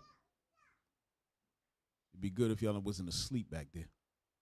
See, this is why we need y'all in the super chat. Yeah, super chat. Come on, help us. This is why we need y'all. We just fire the whole team and build us a new team. Yeah, we about to get, as soon as we're looking for a certain amount, that'll be enough for us to pay the new team. Go ahead. The Story of My Life, Sims described how despite a career as an indifferent, mediocre student. So this man was a mediocre student. Man. A mediocre student. Go ahead. He gained entrance first to South Carolina Medical College and then to Jefferson Medical College in Philadelphia. In the manner of the day, his medical education consisted, raise it up, of a year and a half. Don't that sound like Epstein, bro? I'm telling you. Yeah, it pretty much. Bro, he didn't have nothing. He had nothing to do with the things that he was doing. Right. He was not a profession. No. He had no profession in nothing that he claimed that he had profession in. Right. But he was able to move around like he had something going. Become a doctor. The man said he was a mediocre student. There's no such thing as a mediocre student that translates into a doctor. Nah, it ain't. No, that's madness. But again, like you said, they said he started off poor, right? Epstein started off poor, supposedly, right? Yep. Then all of a sudden, this man is the head of gynecology. No, he went in there, worshipped Satan, and they said, "Yo, you ready to do this? You ready to drink this blood?" I am. He was like, "Come on in." He was like, "Come on in, Dr. Jekyll." Dr. Jekyll. Go ahead, read that thing in highlights, bro. But these were mere prelude On a June day in 1845, 17-year-old Arnacha, or whatever, a slave on the Westcott plantation just outside Montgomery, Alabama, felt the contractions that herald the birth of her first child. 3 days later, the exhausted, terrified girl still writhed in excruciating labor. Sims was called in and used obstetrical forceps with which he admitted he had little experience. The child died, and although Arnacha, that's cool, man. And Narcha seemed out immediate danger, she soon faced another horrible trial. Her torn vagina began eroding, and she was left with openings between the remains of her vagina and her bladder and rectum. Wow. So it just fell out. Oh, no. It's wicked, bro. This is wickedness, man. It just fell out. He forgot to tighten some screws on the woman's vagina. Extra nuts and bolts. This man out. didn't give a damn, bro. Read. Go ahead. She was now incontinent, and the incessantly flowing urine inflamed her ravaged tissues. Right. So what was going on when it says that that she was incontinent, right? Meaning that her urine kept coming out. She had no way of stopping it because she had no control over her genital anymore, right? Yeah. And it says the incessantly flowing urine inflamed her ravaged tissue. So now the urine was hitting her tissues and infecting it. Yep. Right? Go ahead. Triggering pain, recurrent infections, and odor. Right. All because this animal went in there and did whatever he felt like. This is insane. Because they let a mediocre student that love inflicting pain on black women in Yep. there. That's what it really is. Yep. Yeah. Go to that next one and start in the second paragraph.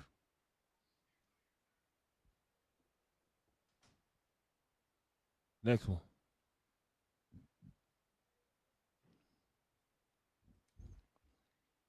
Hey, the next page, yo. All right. Well, Go ahead. while we doing Yes, sir. that, Yes, sir. we got Tobit Israel, Okay. $10. $10. Tobit. All praise. Trey Chamon, $20. Okay, Trey. Bring it in. 20. All right, all praises. Thank you. Super chat. All right.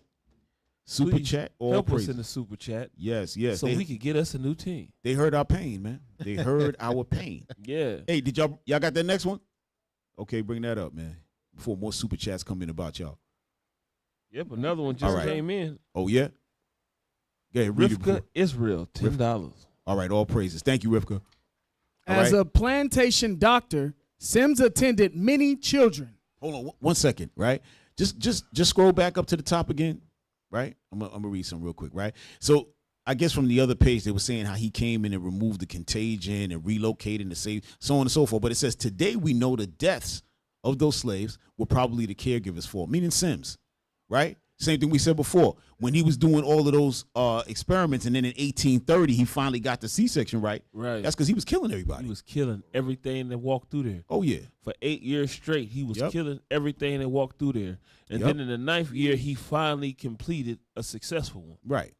And all of them people was black women. Yeah. Because they said that pain couldn't be inflicted on the white person. Right. It actually said that. It did say that. Go ahead. Now read as a plantation. I'm sorry, bro.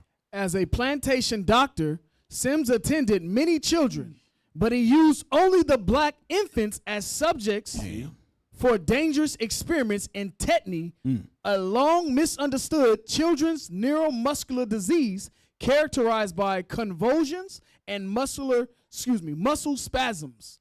The tetany that was an epidemic among enslaved children was actually the result of severe calcium, magnesium, and vitamin D deficiency caused by chronic malnutrition. Right, because our people enslaved, they feeding them slop, they're not giving them good food, so therefore they were malnutrition. Right? Even though you let's say they give you a bowl of something to eat, that don't mean you're gonna have good nutrition. Yeah. There was no nutrition in it. Right? Look at everything that's missing: the calcium, the magnesium, vitamin D. You need all that. Yeah. Go ahead. But Sims, raise it up. But Sims was erroneously convinced that it was caused by the displacement of skull bones during birth. You see what I'm saying? Going back to that anthropometry. Yeah. Right? The skull. I'm telling you. But remember, this is an idiot demon that's working. This is not no smart man. Yeah. Nah. This not an intelligent man who's becoming a doctor. This is some guy, a regular dude who you know that they made a doctor. Right? Because he was a demon. They needed him to do these experiments. He had the stomach, you know what I'm saying, to do this. Yeah. A natural born killer. Go ahead. He took a sick black baby from its mother, made incisions in its scope, then welded a cobbler's tool. Hold on. Yikes. He made incisions in the scalp, then wielded a cobbler's tool to pry the skull bones into new positions, man. What? Bro, this is Dr. Frankenstein for real. For real. And they made a movie about him. Yeah, for real. He's really Dr. Frankenstein. Look. And everybody's there watching and he's doing whatever the hell he wants. Man, I tell you, man, when the Lord come back, these demons is going to pay. Yeah. That's why the Lord said it's going to be double. Yeah. You see what's all the stuff we reading? Worse things is going to happen to them. In the new Bible, in the next Bible, it's going to be like, man, the Israelites was playing with these people. Right. Oh, man. It's going to be very vicious. The Lord said, I got to put my fury in y'all mind. But see, because we don't really understand everything. But when the Lord said when he come back, he's going to put his fury in our spirit. Meaning what? We're going to see all of the evil that they did. Yeah. We're going to say, okay, now we're going to take care of business. Yeah. Go ahead. Where are we at? During this time, I would occasionally puncture the scalp over the lambodial suture with the point of a crooked awl and prise out the edges of the parietal bones always. Right, the parietal bones. That's some bones on the skull. Go ahead. With the effect of a greatly modifying the rigid fleur of the extremities. Sims attempted to open the skull was based upon a scientific myth that the bones of black infant skulls, unlike white infants, grew together quickly, leaving the brain no space to grow and develop. Hey, listen, what they did right there was create that after the fact. They wrote that in after the fact. Yep. They didn't think, their skull grows together real quick and it doesn't give time, so we're going to go in and pop open the brain and let them. No, they did that after, so it'll make it look like they didn't know. This is 18-something. Y'all see, it sounds like this is ancient history. You got to understand all kind of surgeries was being done by our people way before this. Yeah. Way before this. So it's not that they didn't have certain understanding. Yeah. They didn't give a damn. They was going in there and torturing our people, destroying our people, trying to work on themselves. They just trying to figure out what to do with themselves. That's all this was about. It wasn't that they didn't know about the bone. All this information had been in the past. Yeah. You think people that had brain problems, they wasn't getting no surgeries back then? Y'all must be crazy. Our people was doing all that back then. Yeah. All right? Like, what's my man's name? Ben Carson? Mm-hmm. Right? Ben Carson was the first one to do to separate the Siamese twins, right? You mean to tell me in all this time in history, not one Edomite did that? After all their schooling, this brother, who's probably maybe only 2 generations removed from slavery, is the first one to do that? So guess what? Because our people been doing things like that a long time, y'all. All right? That's Ben Carson right there, okay? Ben Carson, he's a great brother in regards to his skill set, and the Lord blessed him with certain levels of intelligence and acumen and all that. But guess what? He's a coon. Coon status. Yeah. Who's why? Yeah, totally cooned out. But go ahead. That was it on that, Joe? That was it on that, officer? No. I think that's it. I think that. Wait, hold on. There might be one more. Hold on. And Esau make up the stupidest reasons to do stuff, bruh. Right. They make up the dumbest reasons because the baby brain wasn't gonna grow. What the hell is you talking about? Yeah, that's just a lie. Yeah, that's the smoke. Yeah. No, for real. Like you care. Like you don't care, bro. Yeah. He said the dust in the eye. Real talk. That was that damn what you call it again? That's the Green Goblin. Yeah. That smoke bomb. Smoke be bomb. Like what? You ride off into the nothingness. Yeah. Yo, hold on. It was another one I wanted to play. Hey, I think it should be way in the bottom. 22. Let me see. Oh, yeah. Hey, play 22. Now, this is going back over the sister, Sharice, right? But this is a doctor. His name is Dr. Joel. He's going to go into some things, right? But just check this out real quick. Imagine you're in labor, in pain and contracting, and then suddenly a nurse wheels in a screen. On it is a Zoom meeting with a judge and lawyers. You're suddenly in court while in the hospital. That's exactly what happened to Sharice Doyle, a professional doula in Florida. As she was actively in labor, the hospital took her to court to try to force her to have a C-section. Here's a clip. It's a real judge, you know? Yes.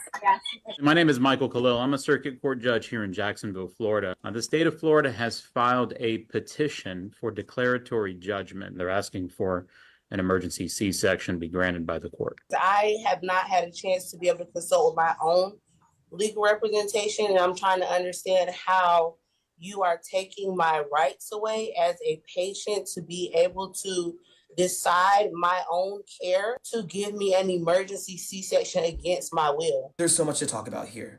My name is Dr. Joel, the Medical Mythbuster, and today let's talk about what this case says about medical autonomy and reproductive justice. Sharice had 3 prior C-sections, but she wanted to try for a vaginal birth. She understood the risks and had full decision-making capacity. But the decision wasn't hers anymore, because under Florida law, a court can intervene when a fetus is seen to be at risk. So after 3 hours... Pause it. It says, what did he say? Take it back a couple more seconds. Let me hear that again. Dr. Joel, the Medical Mythbuster, and today let's talk about what this case says about medical autonomy and reproductive justice. Sharice had 3 prior C-sections, but she wanted to try for a vaginal birth. She understood the risks and had full decision-making capacity. But the decision wasn't hers anymore, because under Florida law, a court can intervene when a fetus is seen to be at risk. You know what that means? Yeah. That means that you are not free. At all. That means you're still a slave. Yep. That means the slave master can still come in and make decisions in your life. Exactly. Just because they want to. Right. Like the scripture Cap read earlier. He said, what was the scripture that he read earlier? Read it again. Read that again. Nehemiah chapter 9 and verse 36. There you go. Behold, we are servants this day, and for the land that thou gavest unto our fathers to eat the fruit thereof and the good thereof. Behold, we are servants in it. We are servants in our own land. Come on. And it yieldeth much increase unto the kings whom thou hast set over us because of our sins. Also, they have dominion over our bodies. They have dominion over our bodies. How could a court take the rights away from a completely sane woman and do whatever the hell he want to do?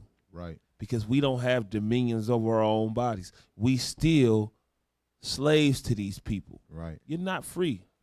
You remember you can go their to the liquor strength, store. Go ahead. No, just to your point, you remember their strength is the law. Right. You know what I'm saying? So We brought that the out earlier. the loophole was what? If the baby's at risk. Yep. That baby wasn't at risk. Not at all. Not at all. But they can say, oh, we see a little something here, so it's time to bring the courts in. You know, say she's mentally ill or whatever. Some kind of loophole, you know, and it's the law that stop them from having to obviously be the devil. That's their main weapon. You know? Yeah, the law, this current law that we under is the devil. Exactly. It's 100% the devil. Because guess what? Under this law, 2 men can get married. Right. What the hell is this? Mischief. Straight mischief. Give me Psalm 94 and 20. Bring it out. That's perfect, man. Because and the law was on the eugenics tree. Remember? Yeah, that? it was. It was right there in the middle.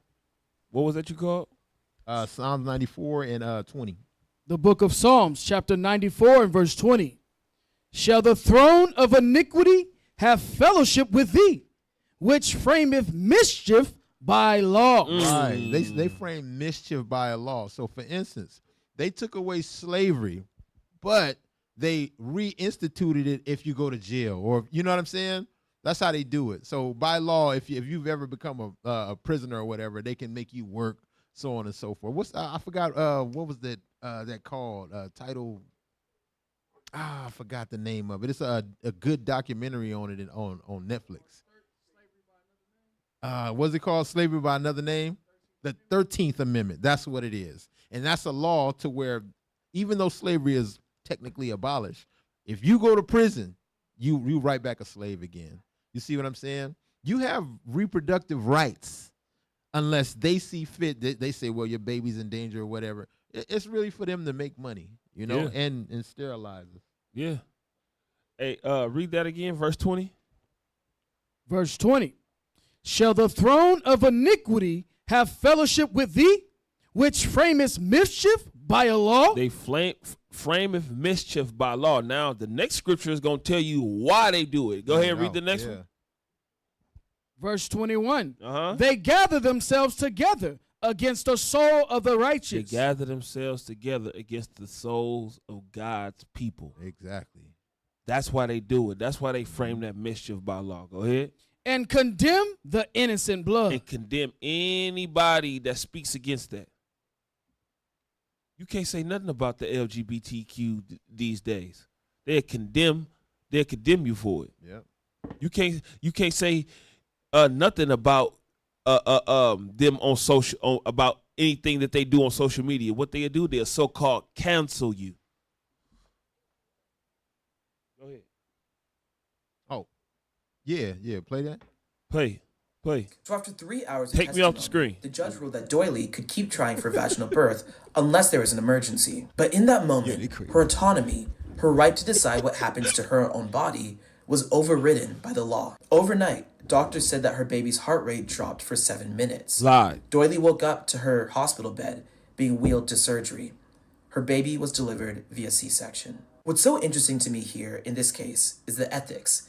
Because in medicine, one of the most fundamental things we're taught is autonomy. If you're an adult with decision-making capacity, you have the right to refuse treatment, surgery, blood transfusions, CPR, intubation. But pregnancy exists in a different legal and ethical space. But that doesn't happen in a vacuum. Black women in the United States are more likely to have C-sections than white women, more likely to have their pain dismissed, more likely to suffer from pregnancy-related complications, More likely to have their to die from pains childbirth. dismissed. And up until 20... Right. That's the same thing that was just in the book. That's right. The book said that they couldn't do it on white women because it was too excruciating for them. Right. And for the babies as well. Remember, they said the infants, they treated them the same way as well. Yeah. Right. They wanted to use the black babies because the white babies couldn't take the pain. So you imagine from 1830 or whenever that was. 1830. This is 2026.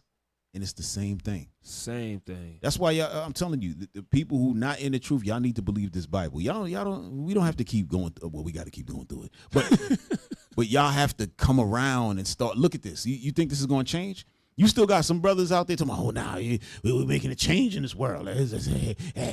Skip the bubbly. Come on.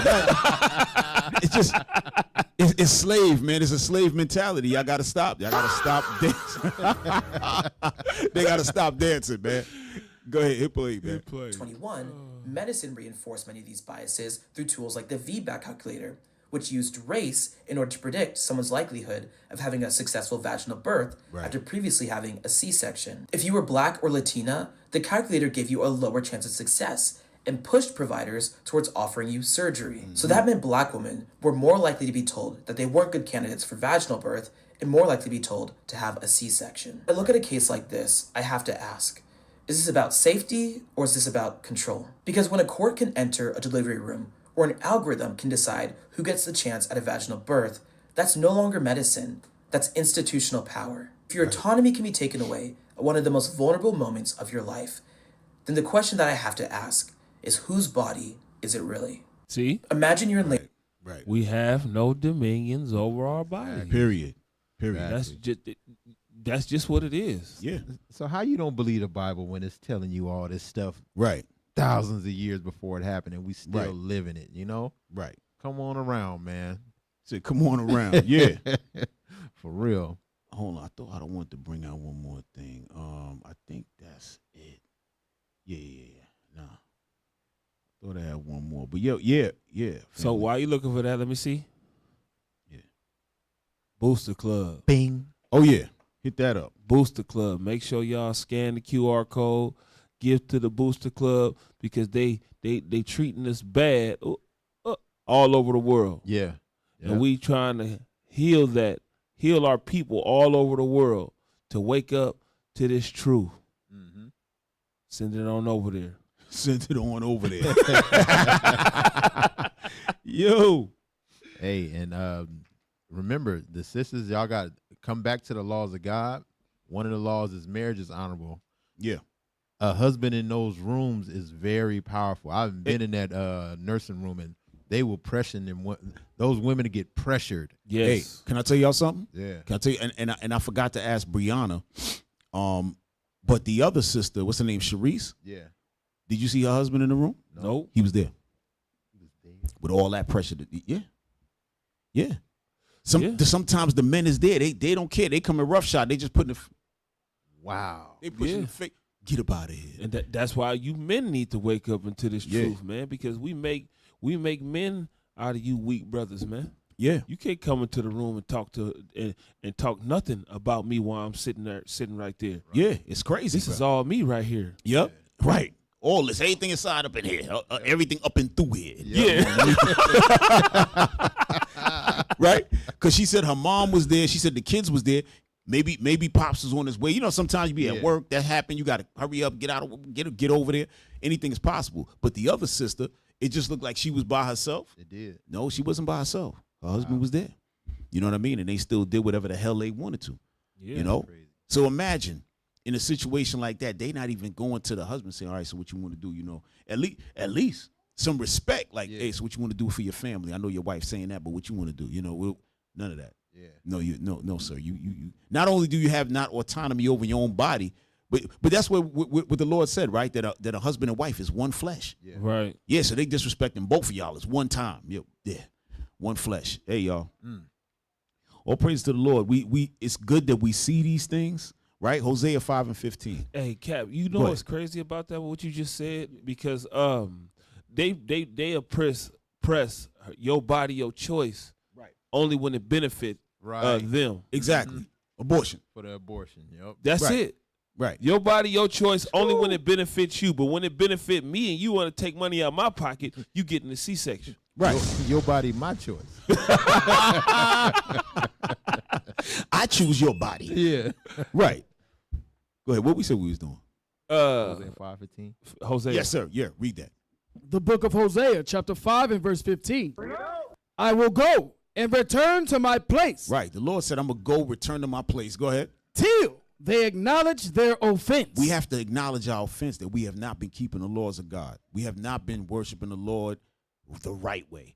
Right? So the Lord said, acknowledge your offense. Right? Go ahead. And seek my face. Right. Seek my face in the scriptures. That's what it's talking about. Go ahead. In their affliction. In their affliction. In our affliction. Things like this.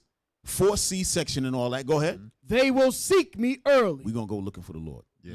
We're going to say, something ain't, like this is absolutely insane. No one has ever heard of nothing like this. I'm telling you.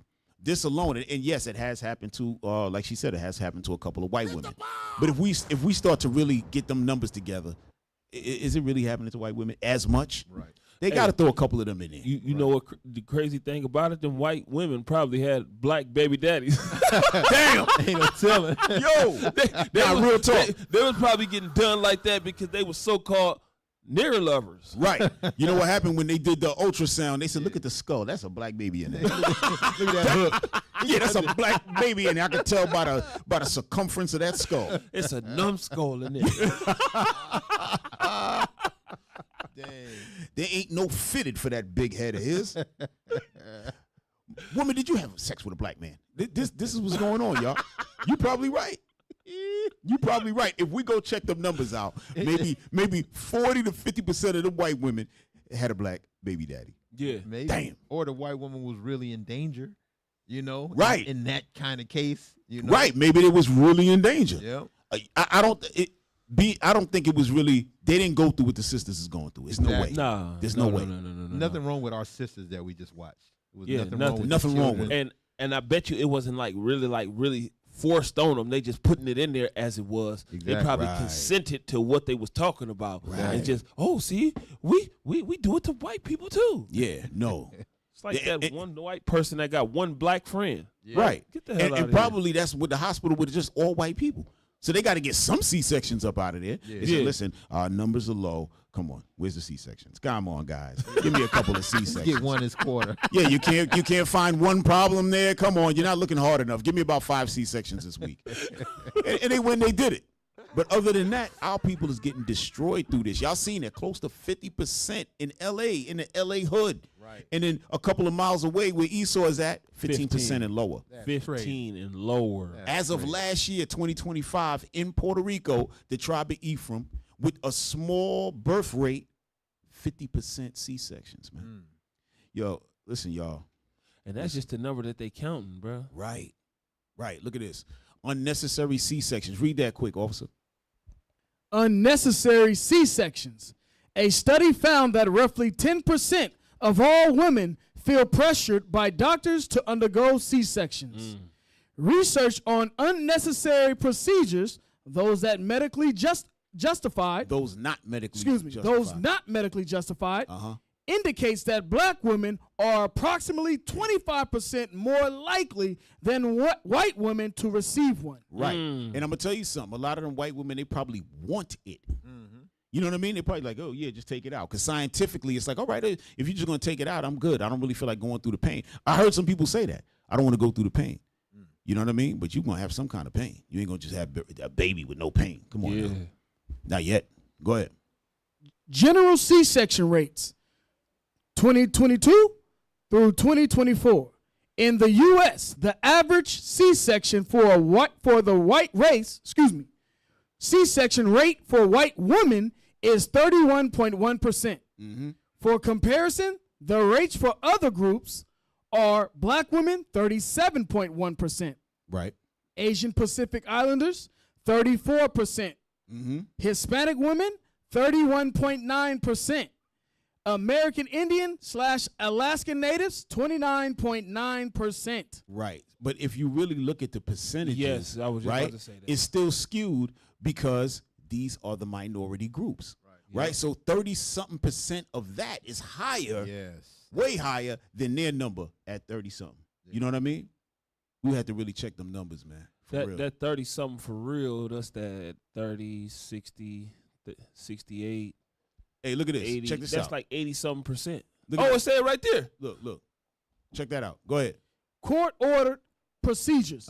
Historically, court-ordered C-sections have disproportionately affected minority women. You see that? They have affected them disproportionately, letting you know that a lot of these C-sections, we wanted nothing to do with it. It's what they call the low risk. There was no need for it, but they forced it. That's what they're saying. Go ahead. A foundational 1987 report in the New England Journal of Medicine found that 81% of women subjected to such orders were from minority groups, suggesting only 19% were white at that time. You see that? So that's 80% of the women. Bro, this is crazy. Letting you know that the Edomite women, they were probably asking for it, right? And at 19%, they said, oh, the court got involved. Listen, bro, we don't believe nothing Esau talking about. Nah, we don't trust lying like hell, bro. Lying like hell. The Lion Kings, right? The new version, AI version. All right. So yeah, y'all. We gonna shut it down there. All praises to the Lord. It was a great show tonight. You know, yeah. All praises. You know, a lot of times when you see these kind of things, you know, we've been blessed to have these kind of guests come on the show. You know what I'm saying, and share what they got going on, because it's not really. It seems in these days and times, everybody jumping on a podcast, everybody's talking and whatever. So it might seem like it's just easy to talk about, but it's not really easy to talk about because this is her real life. She got to go into a real courtroom. She got to deal with real opposition, right? And yo, they need to throw her some bread, man. Real talk. They need to throw her some bread. Yeah, open up the safe, man. Yeah, open up the safe. Yeah, they better settle out. They better do something. Talking about, oh yeah, I don't have much time. You know, we're checking the what they call it again? When when it got the time span on your Statute of limitations. statute of limitations. Yeah. They got the nerve to have a statute of limitations with this. We crazy. didn't even know this was the law. Right. So we ain't know the law. We don't know the statutes, right? Like some of y'all don't know the laws and statutes of the Lord, right? But y'all got to learn them things, all right? So, yeah. So, again, y'all, Booster Club, right? We just hit it a couple of minutes ago, but hit that. You know what I'm saying? We got the brothers all over the earth right now as we speak, all right? And all over the four corners of the earth, and they pushing this truth crazy, all right? The Isaiah 11:11 project. We need to do this, all right? We need to activate the angels, all right? That coupled with the war and everything else, we trying to get up out of here, y'all. You know what I'm saying? We ain't saying don't live all right while you here. Yeah, go to work, do what you got to do, but keep in mind that we are trying to get to the kingdom, all right, and start a new adventure. Don't send that.